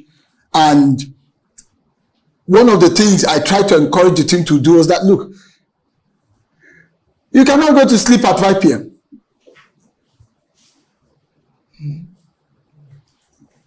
You can't. Because number one, a number of things, and let's level with each other here. Your principal will constantly be under attack, whether you like it or not. For good reasons, for whatever, especially for political reasons. We know that.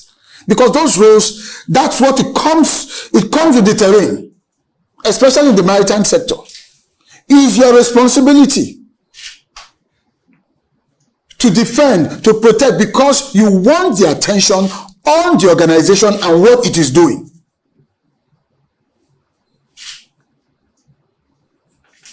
Number two, the potential volatilities in your modus operandi in the sector, going on at the ports, going on along the entire environment of the ports. Matters like congestions that we used to deal with back then. Thankfully, Apapa has so improved. I visited Apapa 3 weeks. I couldn't believe that it took me, less than 20 minutes from Ikoyi to get to Apapa. I was pleasantly surprised. So kudos, Shippers Council. I expect that was part of a major stride in terms of your work, because when that congestion was a problem, it was really more of an economic problem it was creating. That's what it was creating. And whose lap does it fall to? Nigeria Shippers Council. Because the port doesn't just end inside the port. The contiguities around the port, the enabling factors for quick evacuation of goods, quick in and out, it's your problem. So you could not have afforded to sleep. And so what should be the nightmare scenario for you now is worrying that it could happen again. So what is in your playbook as a PR unit for that? That's why I said the paradigm has to shift to become much more strategic. What if the build-up begin again? How will you communicate it? How will you deal with it? Of course, management will do its job, but from a public relations standpoint, how will you deal with it? Another point I want to ask you, now that we are enjoying that reprieve, the corridors have become very easy to navigate. How are you leveraging it as gains to strengthen Nigeria Shippers Council as an entity so that it becomes a brand? Because what happens is that there is peace in town. Everybody now goes to sleep. Praise God. That peace is gain. So from a strategic communication standpoint, you should be milking it, addressing it, consolidating on it from a public relations messaging standpoint into gains. But you have got to sit down together as a team and with strategic worldview, ask yourself, how do we do this? Because the window of doing that is what you can actually cash into your brand equity. Because we're talking about how we build this organization into a brand. Everything we do or fail to do as communicators is affecting the brand status, for good or bad. So you can see why I said that the paradigm has to change. It's not just because of handling bad situations. We have to stop doing what I call, or what CNN calls janitorial services. It's CNN that came up with that term, that terminology. Why? During the first tenure of Donald Trump, he would say so many things, and then the White House press unit turned into a PR machine. They were not communicating strategically on issues. So without people like Sarah Sanders, who's now governor in Arkansas, she was always at the forefront. And anytime Trump has gone to say whatever, has done whatever, the next thing you see her there trying to walk it back. And CNN named it aptly. All right, Sarah Sanders was around to, of course, do some janitorial services.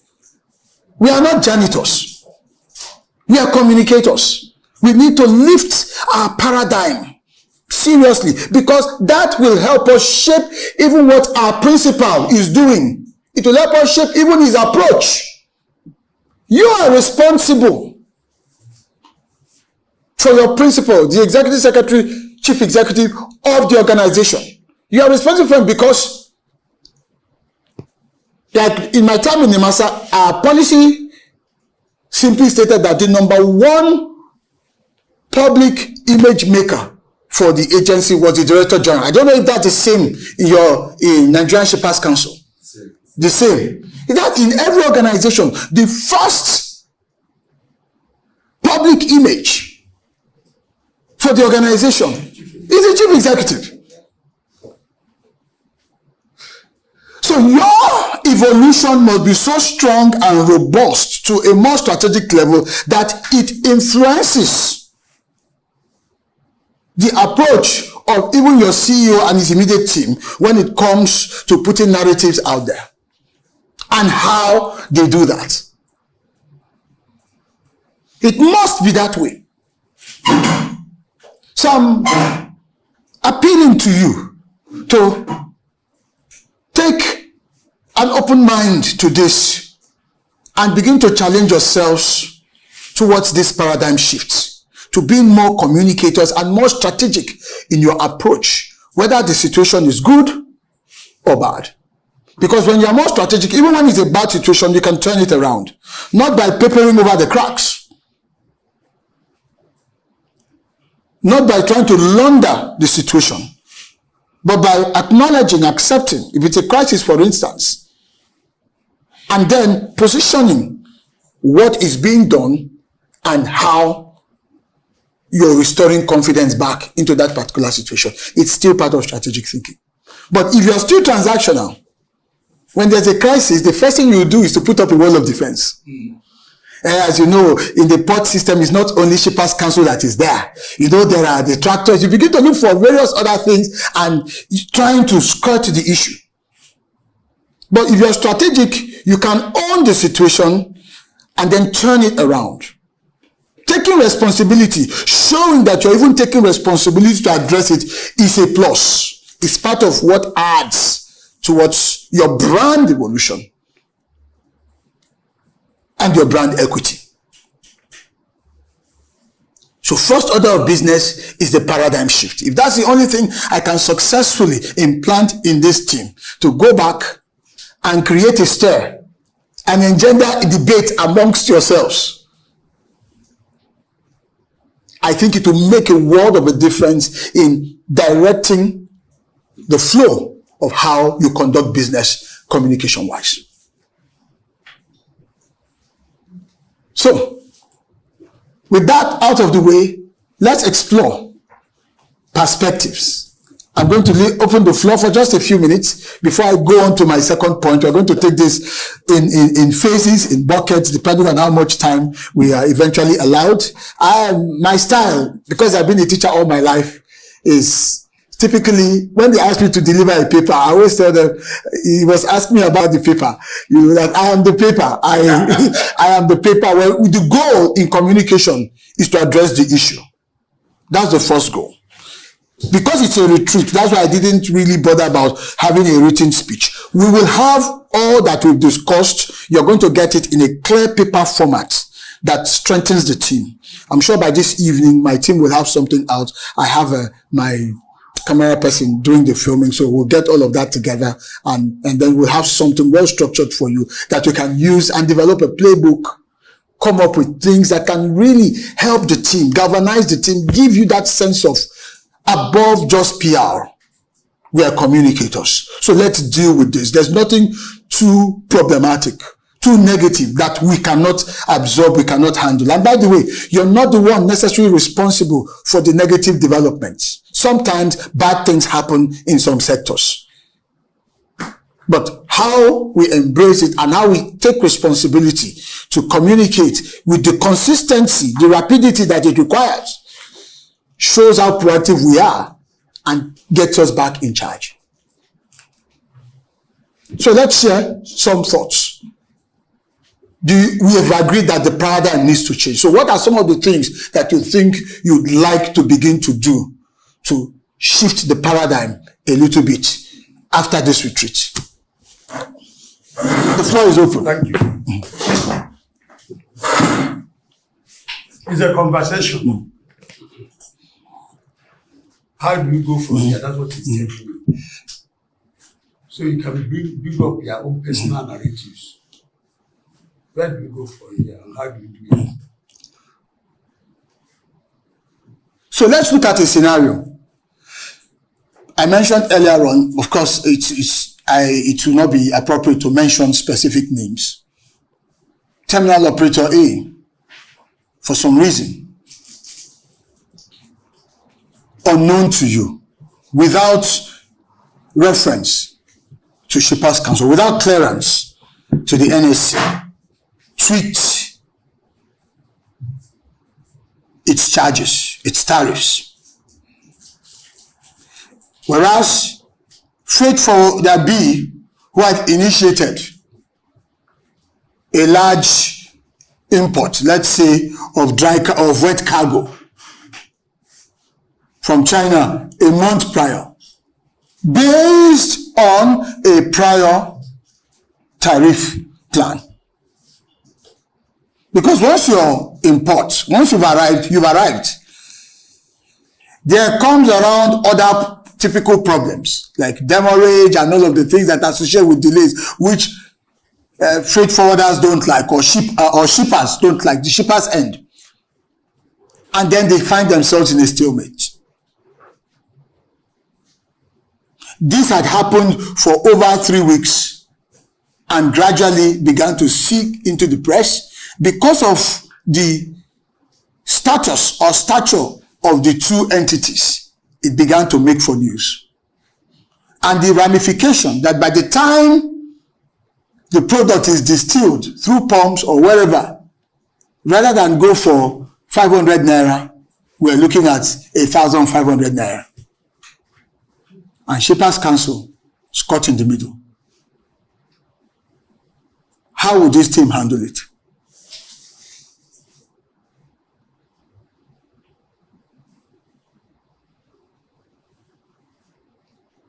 It's a question put to all of you. Yes. Now, let's hold on. Martina, I know you are senior staff. Put this scenario which happened with Shippers Council about 2 or 3 weeks ago. You were all there when they said One, what in One has increased charges. You were all there. Okay. You had it. Okay? Now, at that level, what is just a similar thing asking you, what would be your response level when you hear that type of thing? And suddenly, one of the freight forwarders came about that what Shippers Council, that just they're wasting time, they don't have any responsibility to do. You had it. It was on press. Now he's asking you, at that level, what would be your response level? What would you do? One way to look at it is, how have you been typically, till now, responding to those kinds of situations?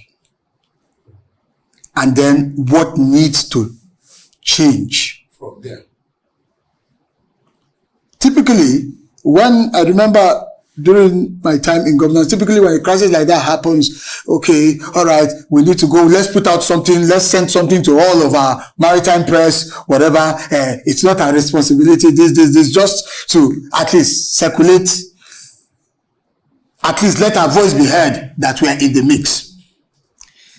That's what we used to do back then.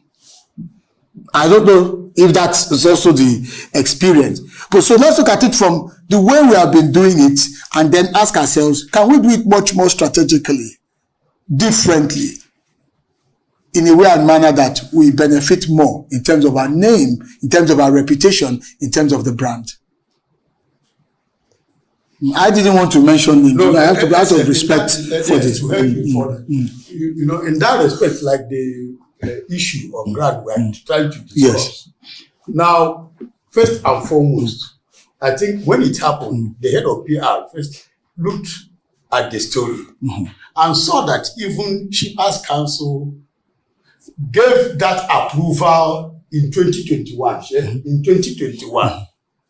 And the mischief maker in 2025, from nowhere, came and said, how can they be giving improving rate charges by this year? When the economy is bad, the cargo is not coming in, there are a lot of international this thing, and so why should they do that type of thing? Without knowing that this approval was secured in 2021 and met all parameters on ground. So the head of PR said, do I need to respond this? She now had to go to the regulatory, went to consumer, went to the Met, and saw that the man was not on ground. The person who was blowing the trumpet was not on ground. Okay? And then, to place them, they had to still go into the media world and told them, look at the time we gave the approval, and they met all the metrics to get the approval. Okay. And this is a process. So my question, using this scenario, is to then make the point I made earlier on. You can't afford to sleep. Look, in every space, there are good actors and there are bad actors. As communicators, we are the ones playing in this space. We cannot afford to be logical in terms of our approach, thinking that every other player is logical. No. Being paranoid must form part of how you operate. And there are so many scenarios like this. So, a clear case of a bad actor. But who is taking the hit? Who takes the hit for it? It's your brand that takes the hit for it. That's the issue. It's your brand that takes the hit for it. So what that kind of scenario is telling you is that prepare for more. Prepare for more. We don't even know whether somebody has already posted it as we sit here. We don't even know whether someone has already posted something that then causes us a world of pain. So being intentional in terms of space occupation before they get there has got to be part of the strategy. It's eternal vigilance in today's world where anybody can easily claim that they are a journalist. You have to simulate their role. You have to have people on your team playing that devil's advocate.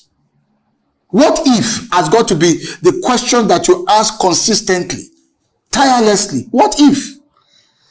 That's what we used to do back then. I'll just say, what if they kidnap 6 people and 3 of them are Chinese? This is a year where we are applying to join the IMO and all of that. And what if? And people, in fact, they used to call me crazy back then. Why are you crazy? I said, but that's the nature of the business. That's the way that we are in. Anticipation. We must be proactive. And being proactive is simply being strategic. That before the enemy gets there, I'd already gotten there and I have a playbook for it. So I'm not just reacting, but I'm dealing responsibly with the situation. So what that is telling us is that our channels of engagement with our various stakeholders must be very intense, must be very vibrant, must be very consistent, so that in some ways we get to know things. It doesn't mean that you will not concede goals. You can win a match and still concede goals. There will be some things that will slip through the cracks. But I'm just saying, please, being paranoid has got to be part of how you do business. That's the newsroom mentality. Dealing with breaking news. How do you think these CNN and the rest get to the place where the news is breaking? Because they too, they anticipate. What if something happens here? What if a volcano? If you go to CNN now, they'll tell you they have a playbook for dealing with volcanoes. They have a playbook for dealing with various kinds of accidents should they happen. They have a playbook for coverage of being where, in a place like America, there's what you call gun violence. That's why they can bring those news. They always seem to be on top of their game. There's a playbook for it. It's so intentional. And we're saying that has got to be the mentality and the approach. You want to say something, please? Okay. That's got to be the mentality and the approach. It means that, my dear friends, we've got to encourage ourselves a little bit more to lift off beyond our role as public servants. That's just where I'm going to. Otherwise, we'll constantly be in firefighting mode, even when we are innocent, all because of a few bad actors. I don't know if anyone wants to add anything. Someone wanted to say something the other time. You still want to say something, please? I wanted to say we have to be on the lookout. We shouldn't go sleeping. Our ears should be on the ground. Absolutely. So let me ask this question. I really meant to ask this particular question of Shippers Council and then the PLT. About 2 months ago, NPA increased its rates by 15%. Of course, justifiably. They justified their not having done that in over 30 years. And then, given that the port infrastructures are actually deteriorating and there's a need for that. But what was the most dominant outcry in the media? It was the Manufacturers Association of Nigeria. They dominated the space. And it was really giving NPA a lot of heat. Because the argument was very simple. What you have just done, NPA, is to make life more costly for Nigerians. And you see, that is a very simple story that sticks. You don't even need a specialist to craft that press release. You don't even need a press release for that. By increasing your rates, it means that everybody along that value chain will also increase. And who bears the cost? By the time you answer, the generality of Nigerians, the common man, pays for this. But in fairness to them, it was justifiable because they have to, the money has to come from somewhere. Otherwise, there will be no more ports if we continue at this rate. If the system collapses, what happens? The rates we are all complaining about spending more. We will still come back. We will still all have to spend that more. Only God knows under what circumstances. So I'm putting a question to the Nigerian Shippers Council. What was your position in that development? Because one of the things I did as I was preparing for this paper, I was searching, looking for a statement from Shippers Council. Listen, let me help you. And there was radio silence. Let me help you. Okay. I'm going somewhere with the issue of somebody else. You know how. Now, you see, we have a problem in this country. The position of MPA is that I'm the landlord, I'm in charge of the ports, and nothing has changed. The position of the federal government in terms of trade facilitation protecting the interests of the shipper and port economic regulation squarely is on Nigerian Shippers Council. Now, the federal government has told MPA severally that once it is issue of charges, Shippers Council must be taken, they must tell us what to do. Without considering that, without listening to Shippers Council, they went and raised the charges. Now, Shippers Council played safe. We don't want this interagency trouble. The next thing you will hear everywhere now, they have their money, they have their strength. They may even go to the presidency to malign everybody in Shippers Council. You know them. And you know everybody in that place now. Once you give money, the news changes. Shippers Council went on the ground and wrote them a letter that what you did, if you had passed through us, we could have come together to say, justifying it, because we know after 30 years, there are some instruments that should be there, and we justify from this, when this naira was this, when this cargo was this, when this, and everybody will be taken into consideration, and it will be a flow. But they didn't do that. So the Manufacturers Association came in and fought them, and they let the came back to us and came back to Shippers Council that look, this, say, don't worry, there's nothing, we will sort it out within the agency level. Okay, all right. So a very important point that you've made, and you've given us a very full background. But you see, MPA decides to do what it wants to do. I want us to treat these scenarios as just neutral developments in terms of things happen. Our interest is the consequence, the ripple effect. If I am a freight forwarder, I'm blaming Shippers Council. Pure and simple. Because Shippers Council, you are supposed to be looking out for me. I hope you get the point I'm making. I'm just giving you a sense of, because you want to build your brand.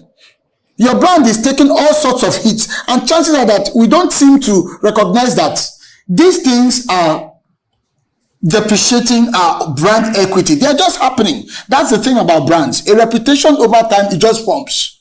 And we think that it happened at that last moment when someone pushed it or tipped it over the precipice. No. So things have been building, and then we just got to that apex. So the point I'm making, you've made a very important point. Shippers Council did take action, but in the final analysis, when you look at it critically, if I am playing in this port economic environment, the summary of what has happened was that I did not see anything. This is where communication is coming in. I did not get anything in terms of a narrative that would have come to me from the port economic regulator on this. And the overall summary was that of silence. Now, you could have worked behind the scenes, but how was that translated? Because we are talking brand and perception now. The issue now is perception amongst your stakeholders. That's where I'm going to with this. Could we have, because as I said, I searched, I even had to call a few of my friends in the maritime press. What happened? Why? I mean, Shippers Council was quite silent on this. The question is, do you think with this particular scenario, Shippers Council could have acted differently? Not in terms of MPA did what it did, beyond your control, but what could you have controlled better as a public relations unit, as a communications unit, to ensure that your brand did not suffer for another party's decision within that ecosystem? Could you have done anything differently? Let's talk about it. Like what? For example, I think the outcome of the meeting. Okay. After meeting with the stakeholders. Okay. So we could have gotten that out. Where all the stakeholders were being invited to the first council. And the MPA came, they explained their position, why they have to increase the tariff, which is 25%. And the MPA, I was in the meeting, I covered it. He said when he get to his boss, in the office that is going to discuss it with the board, where a meeting will be held with the chief executive order or the maritime agencies. That was what the man said, the representative of the NPA. Okay, so that's I'm asking, what could we have done differently with the benefit of hindsight? Yes. Like this issue, the NPA, by the time they want to sell most of the same house, they already use innovative, and they, from when they are selling this, why they want to increase the tariff. And secondly, they've already used some certain examples that, okay, these are the things they've already used learning process from other agencies. Why did they increase their own? And they've already built all these things into their claims, where this thing must be increased. And because Shippers Council, let me just be neutral here. Because Shippers Council wants to be able to say, you can't do this one to my people.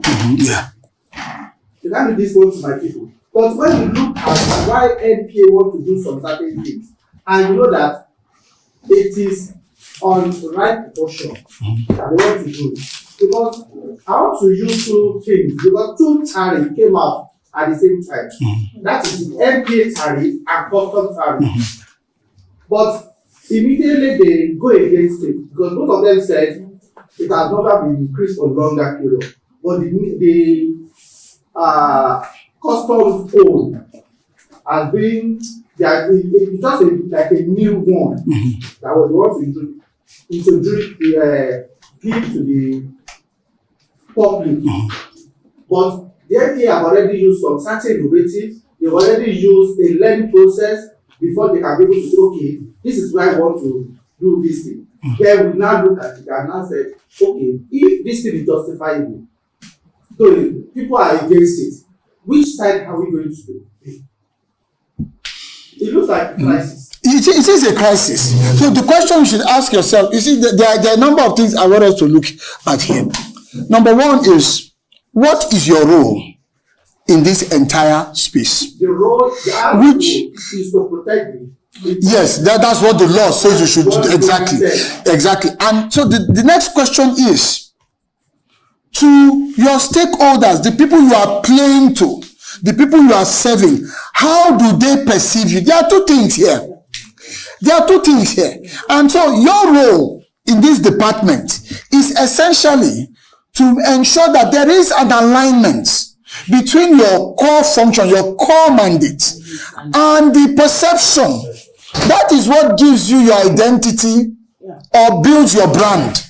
So that is our interest, and that's why no matter what happens within the NSC, Nigerian Shippers Council, when you are part of those conversations, your voice must be strong enough in making it very clear, because most times you get this misalignment. Things get done, eventually, it's almost like saying that, well, majority will have their way, minority will have their say, that kind of stuff. But the ramifications is where I'm going to in all of this. We can't stop NPA if tomorrow they decide they want to increase or they want to take any other decision that has economic implications. It might not be rate increase. It's true, they are the landlords. You are regulating within their space. That's the truth. You are regulating within their space. You're trying to, because the work that you're doing is bringing sanity into that space where there is always chaos, potentially chaos, all sorts of chaos, whether it's tariffs or what's it called now, damage to goods or services delays, all of the typical problems that go with the business of logistics and shipping. That economic context is very volatile, just like life is volatile at sea when it comes to maritime safety and security. You are the referee there. You are the referee there.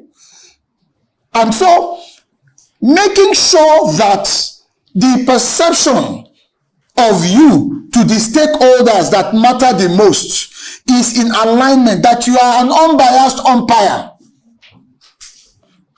How many of us are football fans here? How many of us watch football here? I don't know if you are. Okay, let's say Arsenal is playing Liverpool. Two bitter rivals. You switch on your television. You see both teams. Who is the most important person? Who will be the most important person on that field? It's the referee. You'll be saying that this referee, this same referee, if it's someone that has built, that you have a bad reputation for, that you always lose whenever he referees, you'll be saying, this man again. And controversy. So the audience, the fans, keep one reputation. And invariably it sticks. Because that opinion spreads. Despite the fact that the man may have tried to be as unbiased as possible. That's where we are going to with this. Is to let you know that silence is also dangerous. Silence is also dangerous. Engage where necessary. Some things will happen. I'm going to come to you, sir. Some things will happen that you cannot control. We must accept that. We are communicators. That's why we have to be strategic. That is the value of strategy. That we don't have control over certain things that will happen, but we have control as to how we can respond to it and manage how it is perceived. So it's to ask ourselves and go back to the drawing board and say, what if another situation like this will likely present itself anytime soon? It might not be from NPA. It could come from NIMASA, another sister government agency. Yeah. Or it could come from even your ministry. Or even from the House Committee on Marine. Even from truckers. So you see what we're talking about here. So sitting down, maybe doing your meetings every Monday, whether in Lagos, Abuja, these are the kinds of things you must say, okay, so what if somebody, all it takes is for a legislator to get up and just say, I want to move a motion on an issue of urgent national importance. Nigeria Shippers Council, and they just start talking, and then when you watch Channels News at night, you see yourself there. Free of charge. You are wondering, when did this happen? Do you have a strategy for those kinds of scenarios? So you must develop a playbook, and I'm encouraging these units to adopt the playbook development strategy that carries a variety of scenarios. What it will do is that it will expand the thinking and the mindset of everyone on this team. Because you are fighting a battle where you have all kinds of actors who in a bid to protect their own interest, hamper you from delivering on your mandate, and by extension, potentially gives you a bad name before your major audiences, in this case, the shipper. So this is part of how I want us to look at it. Please, sir, let me come to you. You wanted to... Sir, is it not possible for the Shippers Council to tell all the stakeholders before any agency increases their tariff? It's supposed to come to Shippers Council before doing that. In the situation whereby they do not do that and then they increase the tariff, can Shippers Council tell the freight forwarders not to comply until the Shippers Council to tell them so far they are the regulator? You see, that's a management decision. That's not your headache. Do you get the point I'm making in all of this? That's why I'm saying to you, you are in communications. A lot of the things you are called to manage are things that are beyond your level. In fact, there are things that you did not cause, but they have ramifications in terms of the image and in terms of perception. You don't know, there are some of the decisions might be internally made decisions. There are sometimes that decisions are made internally that are not necessarily, don't play out. They have what you call unforeseen outcomes that affect the image of the organization. Now, you don't have control over those calls. So don't bother yourself with that. What you want to do is that, okay, fallouts. Can we anticipate fallouts? Because I can tell you, even if as management, Shippers Council were to put those measures in place, there are always bad actors in every space. I need us to understand this if we are going to be effective managers of image and effective communicators. There are always bad actors in every ecosystem. No matter how well structured, how well organized it is, even when there are ramifications, consequences, and penalties, there are always bad actors. They seek to shortchange that system, to stress test that system through various ways that some of us have not even imagined. So when these bad actors strike, the problem is there are usually fallouts. And those fallouts have reputational consequences. They have potential impact on our brand, on our names, on us as an institution. Some of these fallouts can end up making us look irresponsible, as if we don't know what we are doing. More like weak. Or weak. I'm sure sometimes you hear your stakeholders as a reference say that I don't even know what Shippers Council is doing. Question is, communication strategy must be a lot more proactive. A lot more proactive. You must think of all these scenarios. You will never get them 100%, but the more you think about them, the more elastic this unit will become. And so when tension, pressure comes, you know the concept of elasticity, it may stretch you, but you'll be resilient enough to rise to the occasion. So it goes back to the first point that I started out with, that the paradigm, our own paradigm must shift. If we are expecting NPA to do at least be a good sport, be a team player, NPA is in the business of NPA.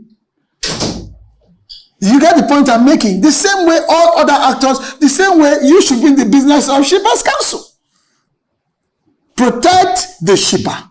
That is your goal. That is your mandate. So that, ask yourself, do you have, in terms of image perception, if you were to be like a superhero with a cape, would they put Nigeria Shippers Council protector of shippers? Do you have that level of image perception in your sector? Do you have that level of image perception? But that is supposed to be your brand.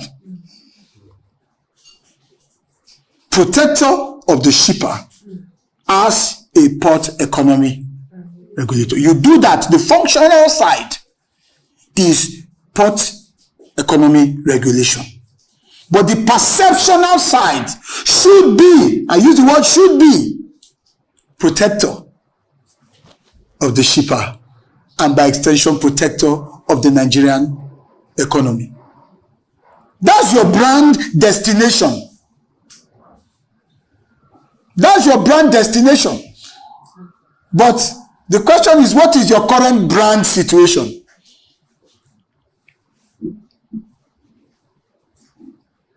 Your brand destination is that you are the rescuer. It should be a case of Shippers Council to the rescue. Nigeria Shippers Council to the rescue. That's your brand destination. So there are two things we are looking at here. But your brand situation,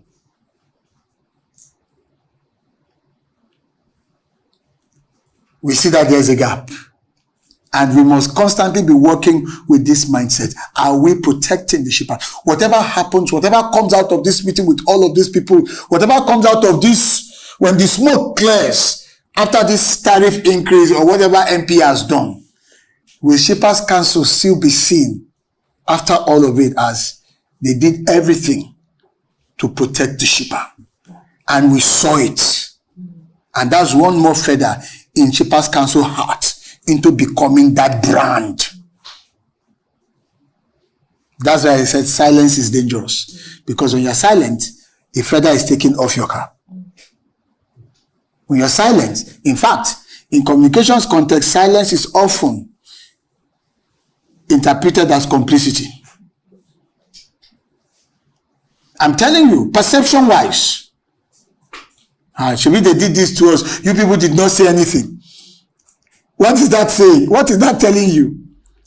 That they are part of it.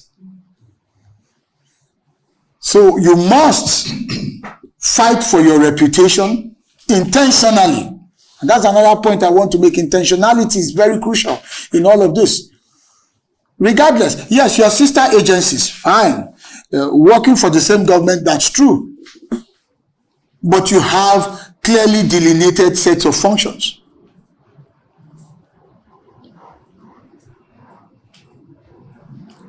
So the goal for you would be in all of these, okay, NPA, this is what you've done. We have a responsibility to ensure that our audience, in this case the Nigerian shipper, perceives us as working in their own interest and protecting them. So this is the narrative that we intend to put out there on a consistent basis with ample evidence so that they get the sense that we're doing what we need to do. So that is the PR function. Elevate what your management does through the power of narratives. See, there are ways. Let me quickly give you, I'm going to just give some suggestions to you. There are ways the PR needs to function in an unconventional manner.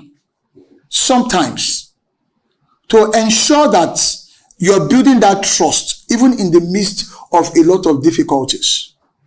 And thankfully, head of PR is here. These are suggestions. They are not conventional, but they help in some ways. There are some meetings that you can intentionally embed is one or two stakeholders, even though the meetings or the functions were not for them. It's a PR move. It's not a management move. It's talking to management, this, we know this, but you know what? I think it's a good idea. Because one, you then convert some of those stakeholders as into your megaphone. To build your brand is not something you're going to do all by yourselves. And it's not by our logos, the various things we print and adverts. And no, it's by organic human interactions, responses, and dealing with situations. Sometimes your story or your position can be better told because there were one or two stakeholders or shippers who were brought into a situation they would ordinarily not have been privileged to be in. But through the power of a strong PR unit, you're able to say, look, please, let's bring in someone, let's have at least one of the freight forwarders attend this meeting with NP or whatever it is you're trying to do. What it does is that it brings collective participation. You're not trying to build the brand all by yourself. The beneficiaries of your function are also playing a part in it. So it's got to be some unconventional thinking would have to come in. Please, sir, you wanted to say something? No, I wanted to ask you to situate a situation. One, when you know, let's look at a little history about Nigerian Shippers Council. It was started in 1978.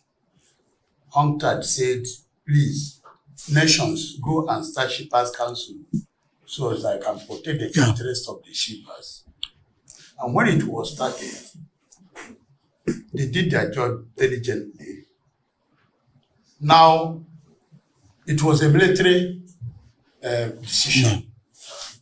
In 2014, during the time with Jonathan, Shippers Council was made the Port Economic Regulator by Executive Board. Yes. Now, look at the scenario I want you to look at. There's one they call Stuart, Ship Owners Association. Yes. There was an infraction they did. Shippers Council went and said, no, you can't do this without having recourse to us. We dialogue over it. The next thing they did was to go to court, right? And the thing, I think up to now, it's still in Supreme Court. Just say you don't have that, right? Because you were not here. 2014 executive order is not it's not a law. It's not a law. It was an executive order. This thing Jonathan did without passing through the parliament. Now, again, I want you to look at the scenario where we are going into now. God willing, in the next few months, the Nigerian Shippers Council, the president will pass the law making the Nigerian Port Economic Regulatory Agency. Now, this thing has passed through the Act of Parliament, approved by the Parliament, sent to the presidency for assent. If the president assents it, now this is the first time ever Shippers Council will have authority to start to enforce. If this law is passed, nobody can challenge it in the Supreme Court or any court of law that you are acting on your own, because it has passed through the Act of Parliament. Now, the scenario I want you to see is that, you see, some of the times, the public relations unit, there are some issues that will come up. They will look back where they are coming from, look back at the law establishes them at any point in time. And that is what happened when Nigeria Post Authority increased that time. Yes. He said Shippers Council knew that even MPA will go ahead and tell these people you think they are having this, don't have authority. Who get the authority to be ported on every regulator without passing through the thing? So these are some of the issues the public, when they want to stand and react, does that that's hindrance. But again, I want to look at the now scenario. We are looking at Imperial Bill to be passed in the next few weeks. Where do you think the public relations unit will now navigate? Okay, thank you very much. You raised a very important scenario. I also was aware of that scenario. I'm just being careful. I didn't want to raise it in our conversation because it can be sensitive at times.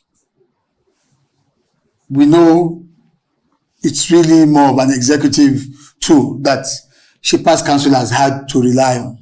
And then this matter, I think the issue is, I think it has come, that particular court case, I think there was a soft pedaling at some point. Exactly, because I think Shippers Council won the case at the, and even at the one at Shippers Council also won at the appeal court as well. Yes. So I think at some point there was stop pedaling and all that. So these are some of the nuances that a communications team must manage. So here is what I'm looking at now as we anticipate the future. But then let me also put this out there. Think about it with regards to the strategic question I asked earlier on. What if that law does not get passed? What if? We're Nigeria. I'm asking you. What if? What if? This is how you must think. As strategists and as communicators, that's what strategic communication is about. What if it's not passed? Could it be possible that there are people lobbying for every legislation? There are those lobbying for and against. What happens if you're putting all your eggs in that basket?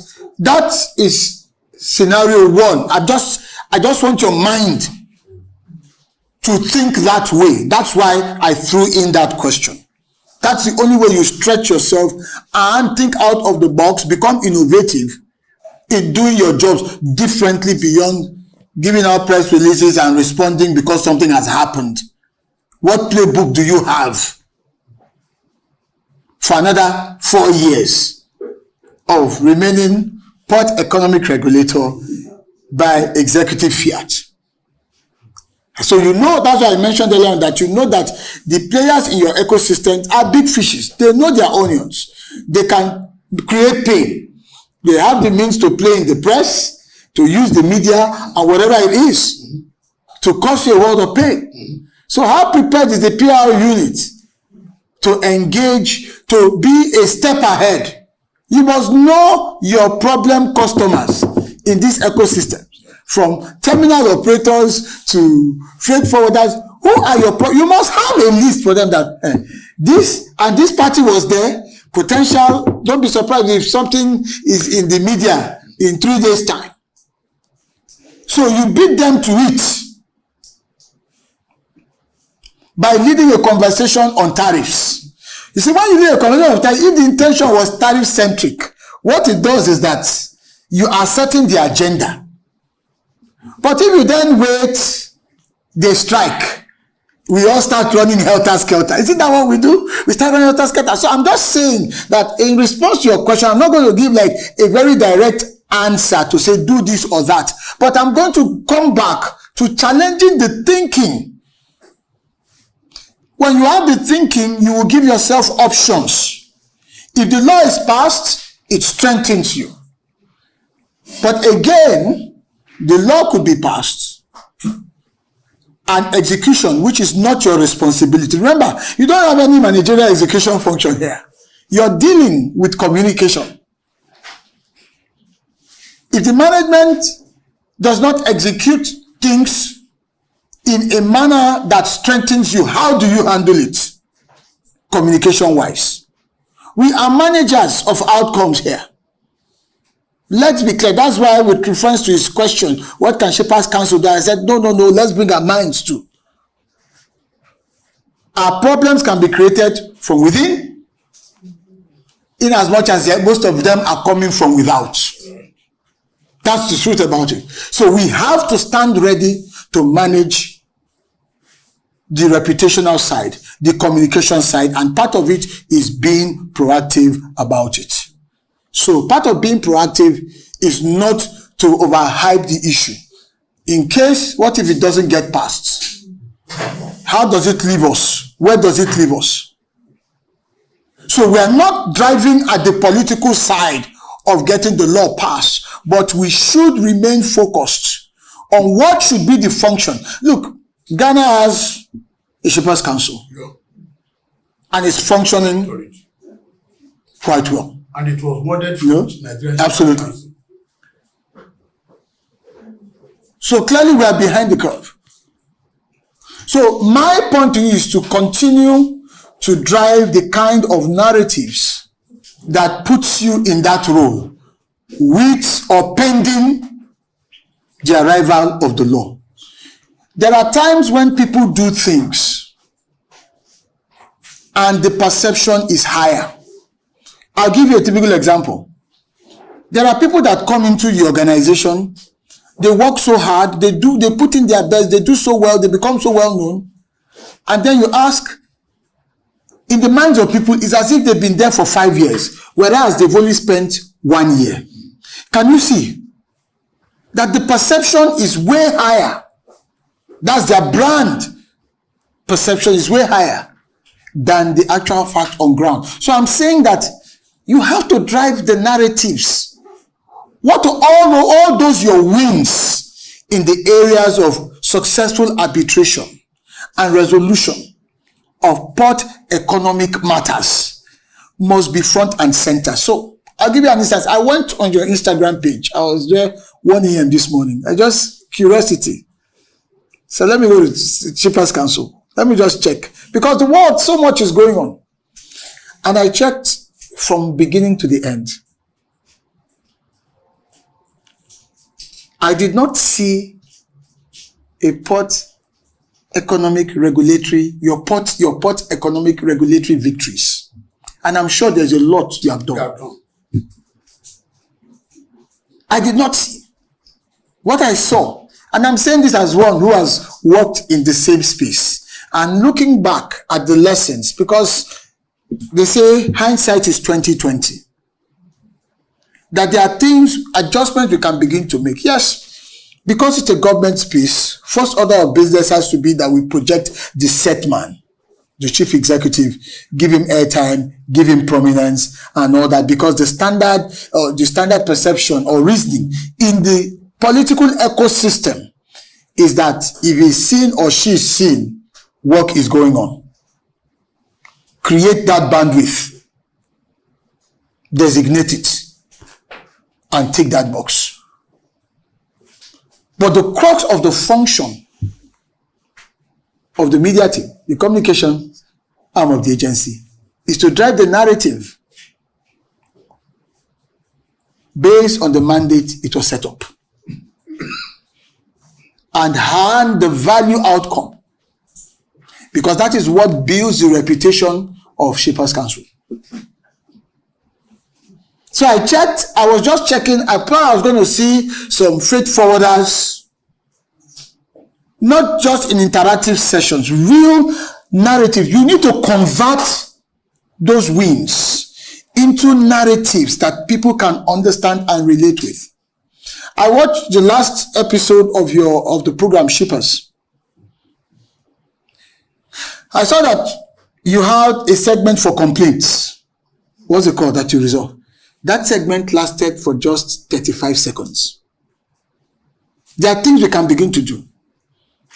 Show faces, show scenarios, make it more real so that the concept and the value of a port economic regulator in terms of the outcome, how it transmits or translates into economic benefits. Those are the real narratives that stick.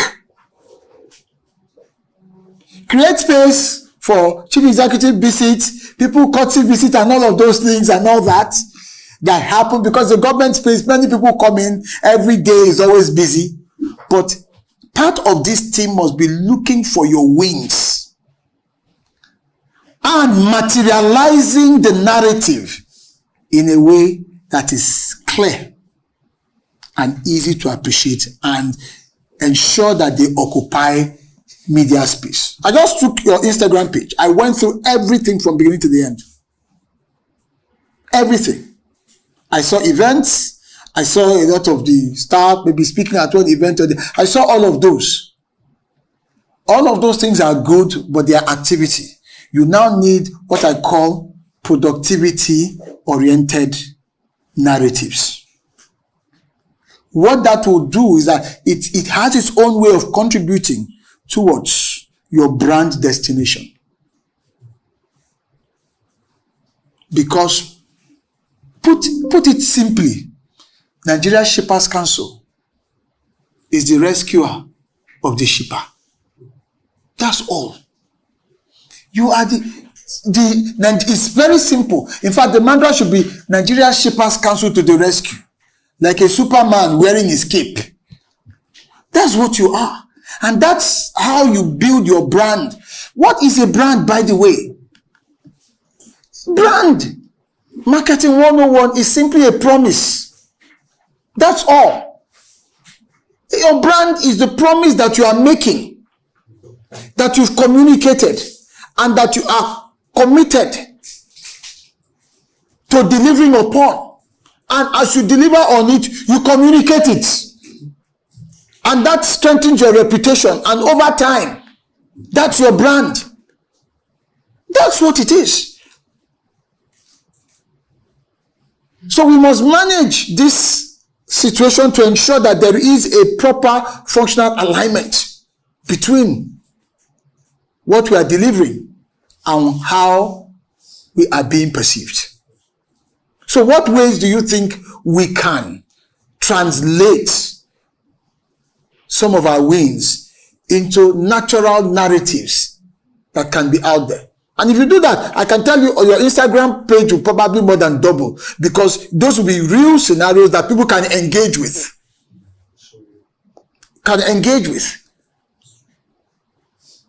Because as Hassan Bello used to say in those days, that we are all shippers. Once you put something in an envelope or whatever it is, you order something that it comes to you.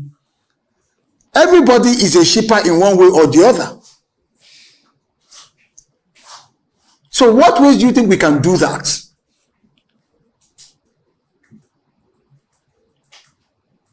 How many of you have been to your Instagram page here in recent times? Someone is smiling there. That means she hasn't been there. You have. Okay, show of hands. How many of you have been to your Instagram page? Let's count. Let's take a census. Head of PR, so at least get to see your team and see what's going on. Okay, so let's say out of, maybe let's say 30% or 40% of the group. How many of you have watched your TV program on YouTube?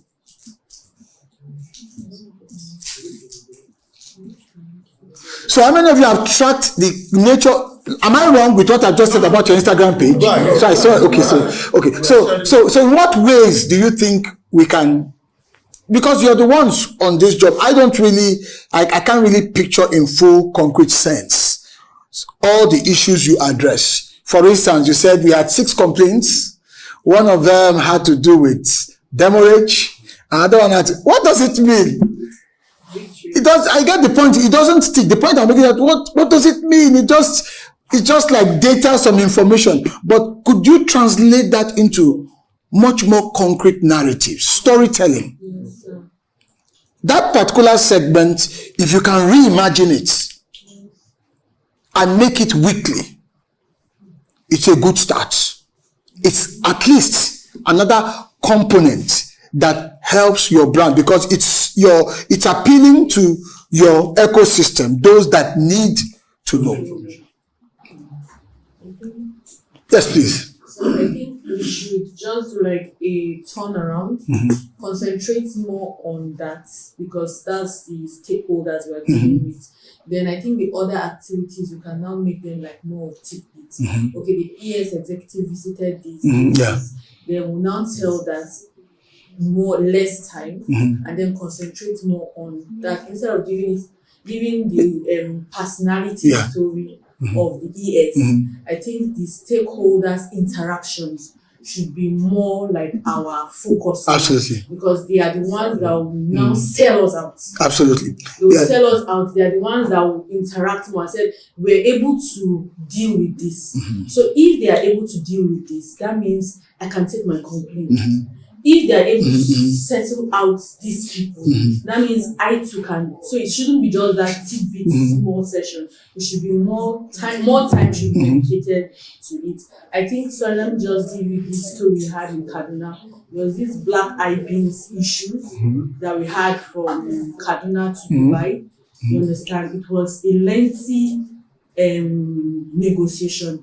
But the good thing about it, even though it wasn't given prominence, is that at the end of the day, they was able to reach a compromise that Shippers Council stepped in, and then they was able to negotiate it. So for me, that was like a victory. Victory, yes. You understand that if we sell it out, people will know that yes, okay, we are working. If they can sort out this, they can sort out for that. Absolutely. Just more time for this. Your wins. Yes. Put out your wins out there. And have more confidence in you. Yes.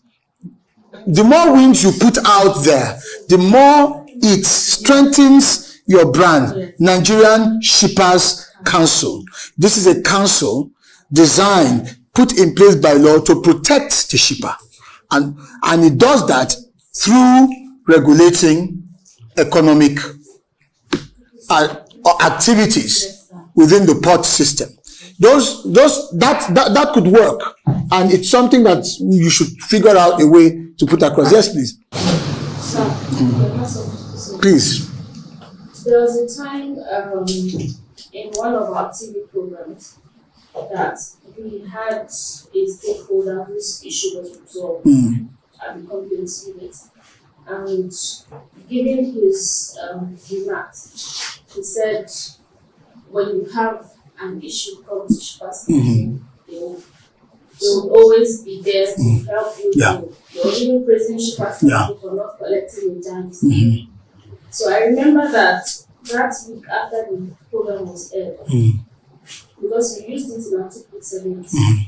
After the program was aired, the ADPR, that's our head, brought it to our knowledge that I don't know if it is a TV station that was saying that it's an advert, and that's an advert. So we'll have. Hold on. Yes, sir. How dare they? You've paid for your airtime. There's no way. How dare they? It's not even done.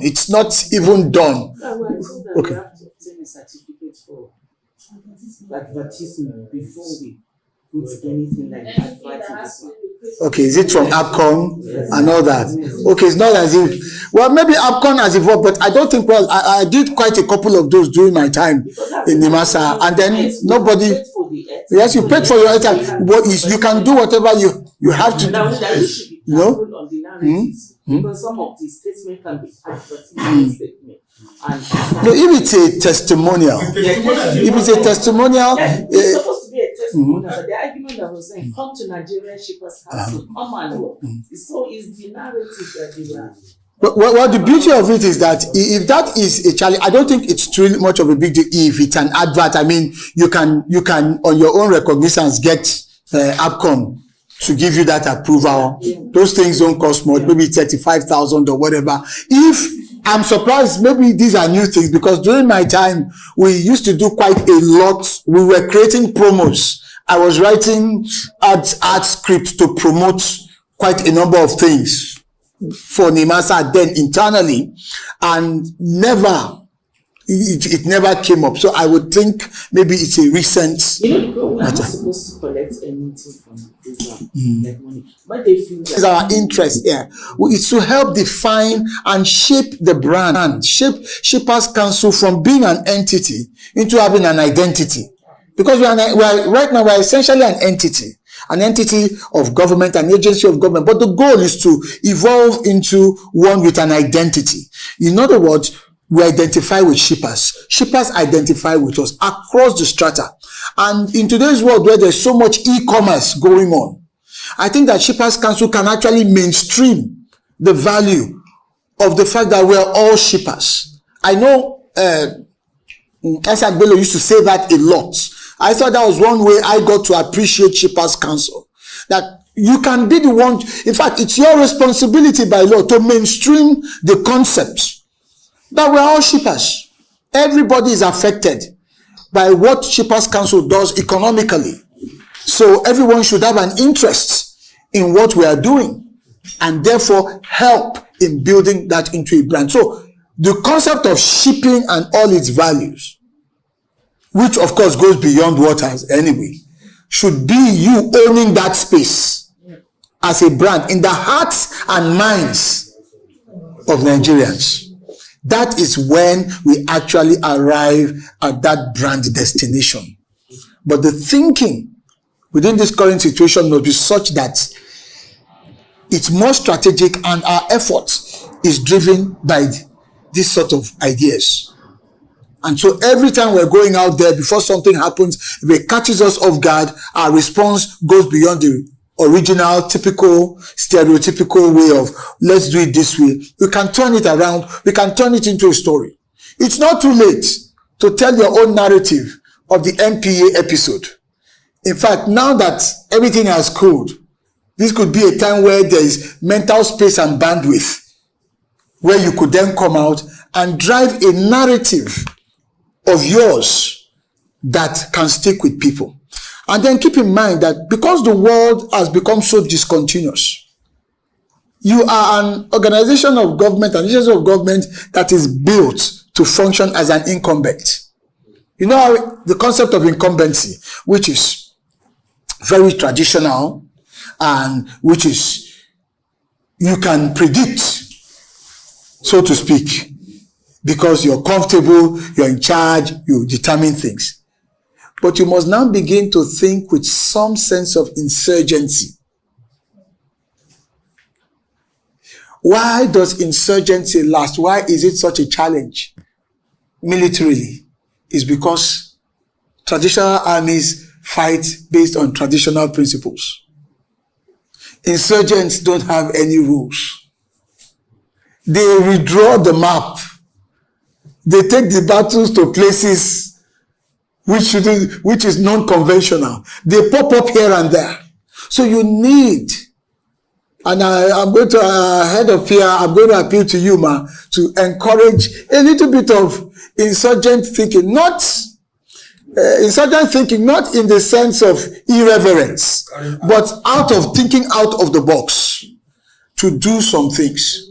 With social media, and you have a TV program, a TV platform, you can reimagine the TV program. When I got into the master, one of the things I tried to do was, why can't I have interviews on a boat? My first set of interviews were on our vessels. I realized that a lot of people in the master had hardly gone out to the waters. There were so many things I imagined, just that my schedule, my plate was so full. I thought of ideas where if people come to visit us, they should live with fresh fish because it's maritime. Do you know the PR that will do? That what we're giving our guests is fresh fish picked out of maybe somewhere in a, or what have you. It's just we're giving you the maritime experience. You see, let me tell you, that will make news faster. That will trend more on social media. Quicker. We have to think out of the box. Why? That is solidifying your brand, giving the right picture. Oh, these are shippers. So everybody is into shipping. Those are the kinds of stories. Sometimes we used to think that, are you crazy? What? I said, look, you need a bit of this insurgent thinking, because this is a government establishment. The space is pretty much established in nature. But if you're going to break out a little bit, you need some doses of this once in a while. So it's to really challenge that thing. And I think that's, for me, is the major argument I bring to you today. To say, as public relations people, we must be very strategic.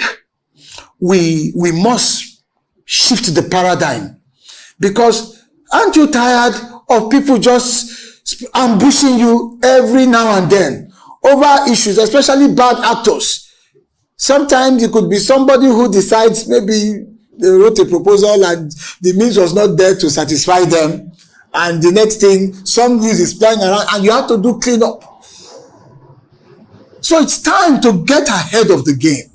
That's the point I'm making to all of us. To think creatively as well. And within the structural accommodation of an agency of government such as ours, we can make some good creative progress. So I want to begin to wrap up. Do I still have more time?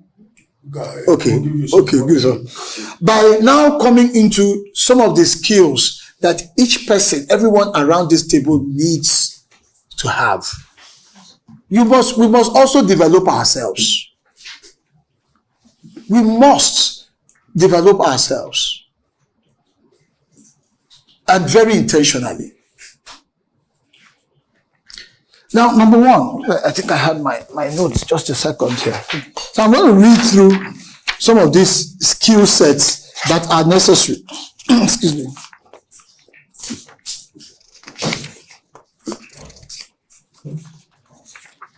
So we've agreed and we've made the point that a brand is a promise. And for you, your promise to the shipper is that we will protect you. We will always have your back.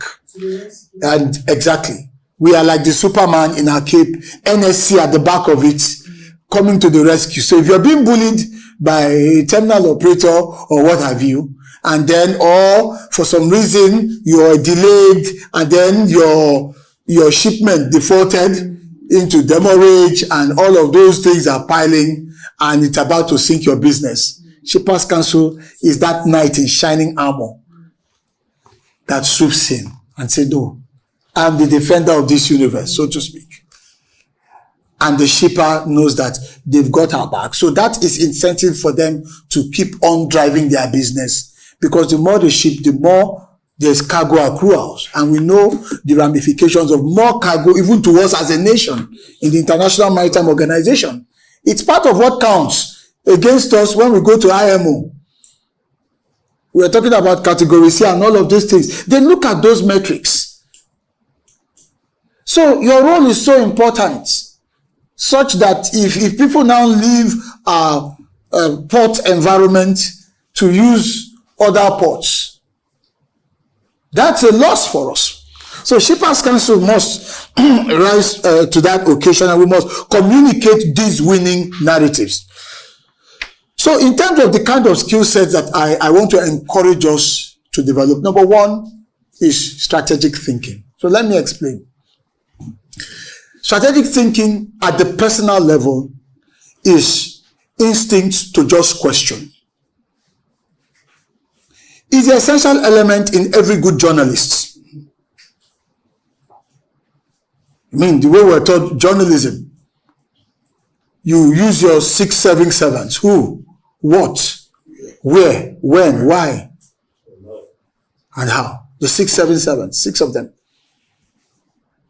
Let's develop strategic thinking skills at the personal levels, and it starts by just questioning, what if? What if? You can do this privately, personally, nurture it on your own till it becomes a skill. You'll be amazed at how it serves you.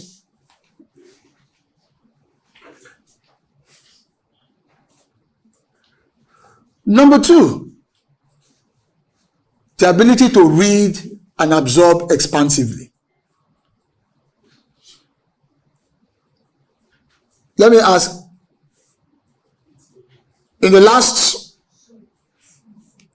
2 weeks, how many of us have read or are reading any book? Just a book. Let me see. How many hands up? All right, what are you reading? Tell me, sir. Tell me, what are you reading? What's the title of the book? The Tracy System Leader. The what? The Tracy System Leader. The Tracy System Leadership. Okay, the Tracy, that's John C. Maxwell. Okay. What about you now? Somebody is purpose-driven life. That's Rick Warren. Rick Warren. Okay. Anyone else? Oh, Atomic Habits. I forgot the guy's name now. It's a self-help reference. It's a very popular one in recent times.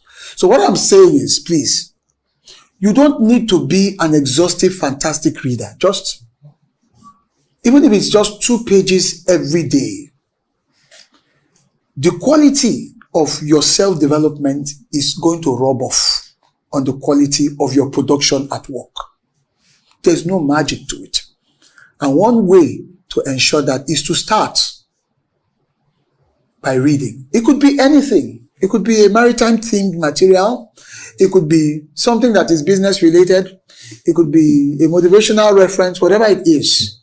Develop it, because what it does is that it expands the mind. You see, the best communicators are those with expansive dispositions, because they can relate, they can sit in any scenario mentally.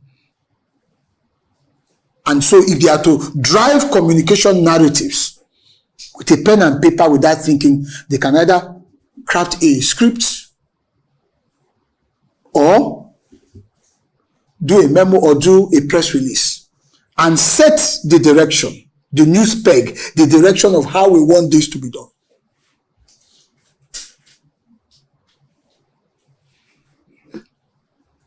So please make out time, read, because the exercise value for the mind is very significant. And we are the thinkers for the organization. Let's understand that we are the thinkers for the organization. And if there are things that my principal will want to do, and I tell him, you can't do it. I tell you, I'm sorry. You will do it, but not that. That was the way I work. And maybe because I had enough of that latitude, because I was practically railroaded and we were very close. And I'll tell you, I said, because I'm not ready to spend the next 1 week trying to beat back or manage the fallout. And it's going to distract you. You still have this and that and the other. That was the level of leverage that I have. I know it's not the same for everyone. I understand that. But it's our function. I understood that was my responsibility as well. And I said, okay, if you're going to do it, or let's put it this way. Let's tweak the headline a little bit. Just to give us, let us lead it before it happens. That's what that strategic ability gives you before it happens. Number 3, your writing skills. It's so important. Listen, please, like what the second one you're talking about, Yes. read. Yes. You see, there is, in our school of journalism, they would always tell you, for you to be a very good journalist, you must go and read other disciplines. Yeah. Because you may see a lawyer and you have not read anything about law. You don't know much about law. You can't ask him a question. And if you ask him a basic question, he will now navigate and go to a higher pedestal that you will not even be understanding what he's saying. That is why the emphasis is that you go on, read the trade laws. The trade laws are, you read international shipping laws. All these things will help you so that at any point in time, there's a crisis, you will know how to navigate and you know how to respond immediately. Absolutely. Thank you very much. And that is so profound. In fact, it should be taken for granted that should be induction level material so to speak, at its most fundamental, because you have to communicate. You have to ensure that the words or the message is out there. Then the third one has to do with writing skills. Well, I'm going to say this. We all have to continue to develop in this area as much as possible. But you can't write well if the first two areas have not been developed. Because you'll end up writing for formality. You are writing to get a particular line of messaging across. And to strengthen your writing, your vocabulary must be strong. Again, how do you get strong vocabulary? By reading. By reading and utilizing keywords in your industry. For example, your register. Important.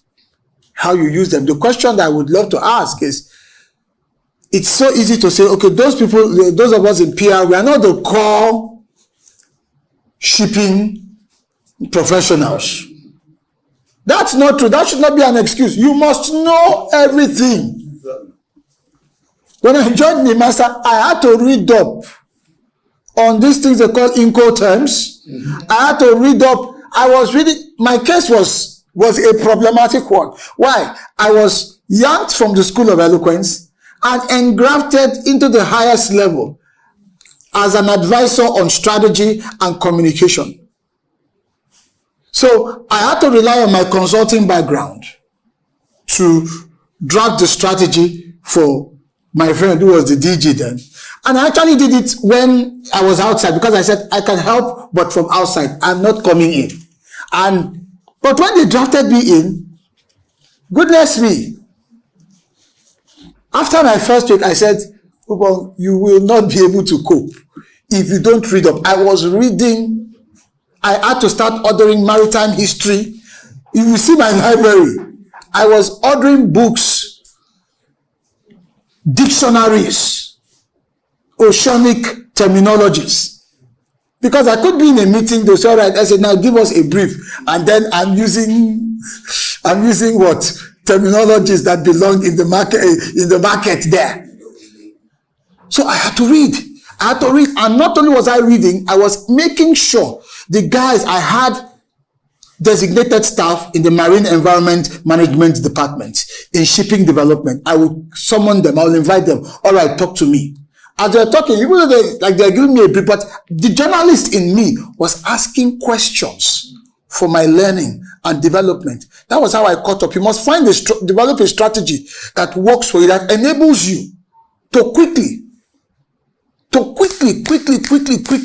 come up to terms. You must know everything.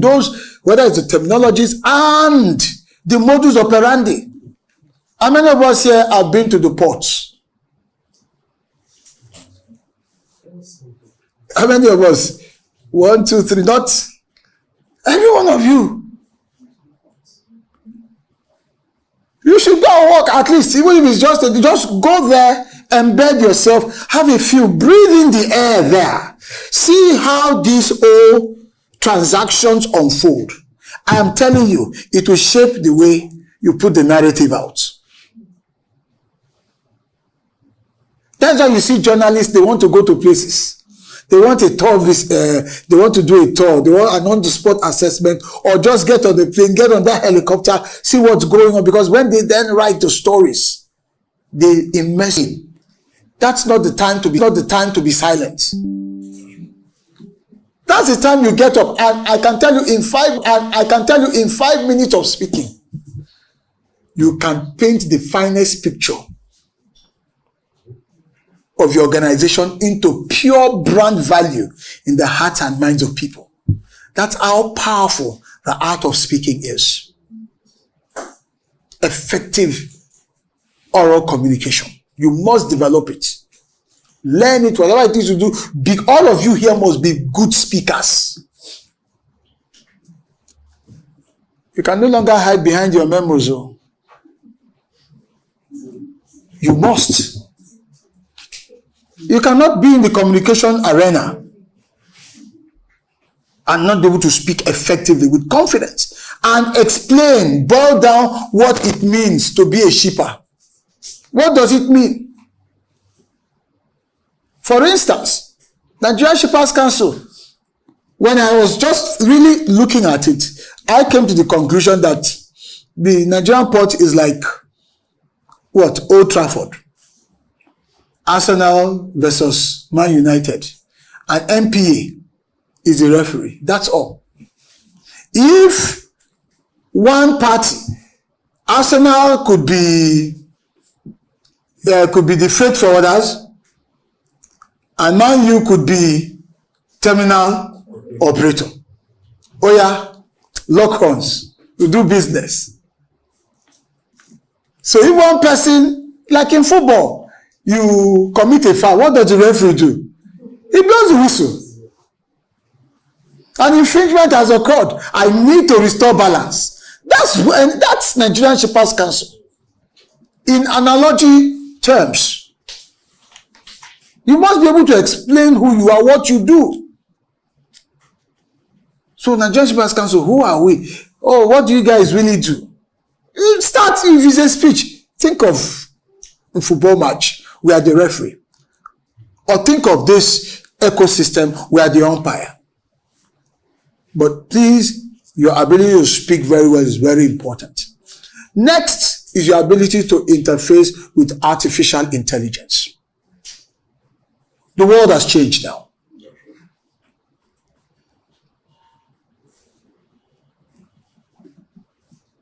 Your ability to interface with artificial intelligence. Now, let me be clear about this. There are people who talk about AI taking our jobs. I like what a young lady said recently online.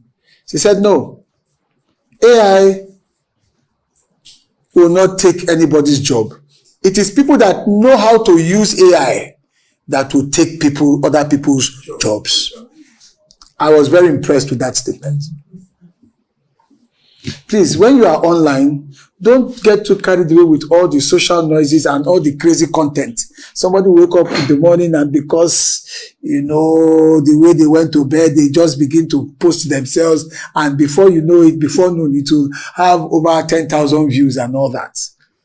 Scan through all of those. You're going to meet, especially on LinkedIn, where people are really making meaningful contributions, adding meaningful value. You're going to see a lot of that. So, the ability to interface with AI. And the principle behind artificial intelligence is very simple. We, the humans, are the originators. AI is the generator. So, the original ideas coming from us and using AI to generate any additional. We do not abandon our responsibility to AI. Recently, of course, I teach public speaking and I coach quite a number of people, quite a lot of top people, even in the maritime sector. Even after I left, I went back to the school of eloquence. And so there was this day, one of my students, very senior person in one of the agencies, was preparing for a speech. He had to represent his principal. And so they sent me the speech. It was written by the PR unit. Don't worry, it was not NSC. It was written by the PR unit. And I took the speech. As we were practicing and tried to help him prepare, I said, hold on. I then assessed the speech for AI.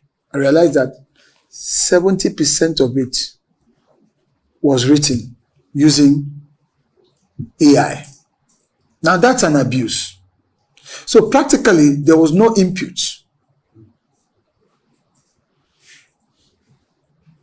So AI was no longer being used as a tool. AI was being used or being abused as the staff. I kid you not. So that's laziness. And there's no way you'll be able to respond to this larger crisis when we get to communication crisis. If, as a communications person, you're not developing your capacity. If your principal, I believe you write speeches for does this department do you do some speech writing as well? This unit, Do you do some speech writing? Or sometimes, okay, if they want, okay, PR can do the speech. So part of what you want to do is sit down with the party involved, let them articulate in very clear terms, and help them refine from a communication standpoint. Because it's not everything that should be said in the way it is said openly. And that is your duty as gatekeeper, which is one of the functions of media, of communication, of journalism. You're the gatekeepers. People think gatekeeping is only about what we should prevent from coming in. Part of gatekeeping is also what we prevent from getting out. So you can guide, and there are steps, there are procedures for guiding principals or parties, lead parties who are giving speeches. So you can use AI to support the original intent, understand the principle. We humans are originative, AI is generative. Do not reverse the role. Do not see the original responsibility to AI. It's just maybe you go to ChatGPT or Gemini and say, give me a speech. You can imagine if I had gone to use AI, I would have just been reading from, and then we'll be reading, okay, I have my paper. I would have given you paper now up to 20 pages from AI. But we are still the originals to make the conversations meaningful, productive, and impactful.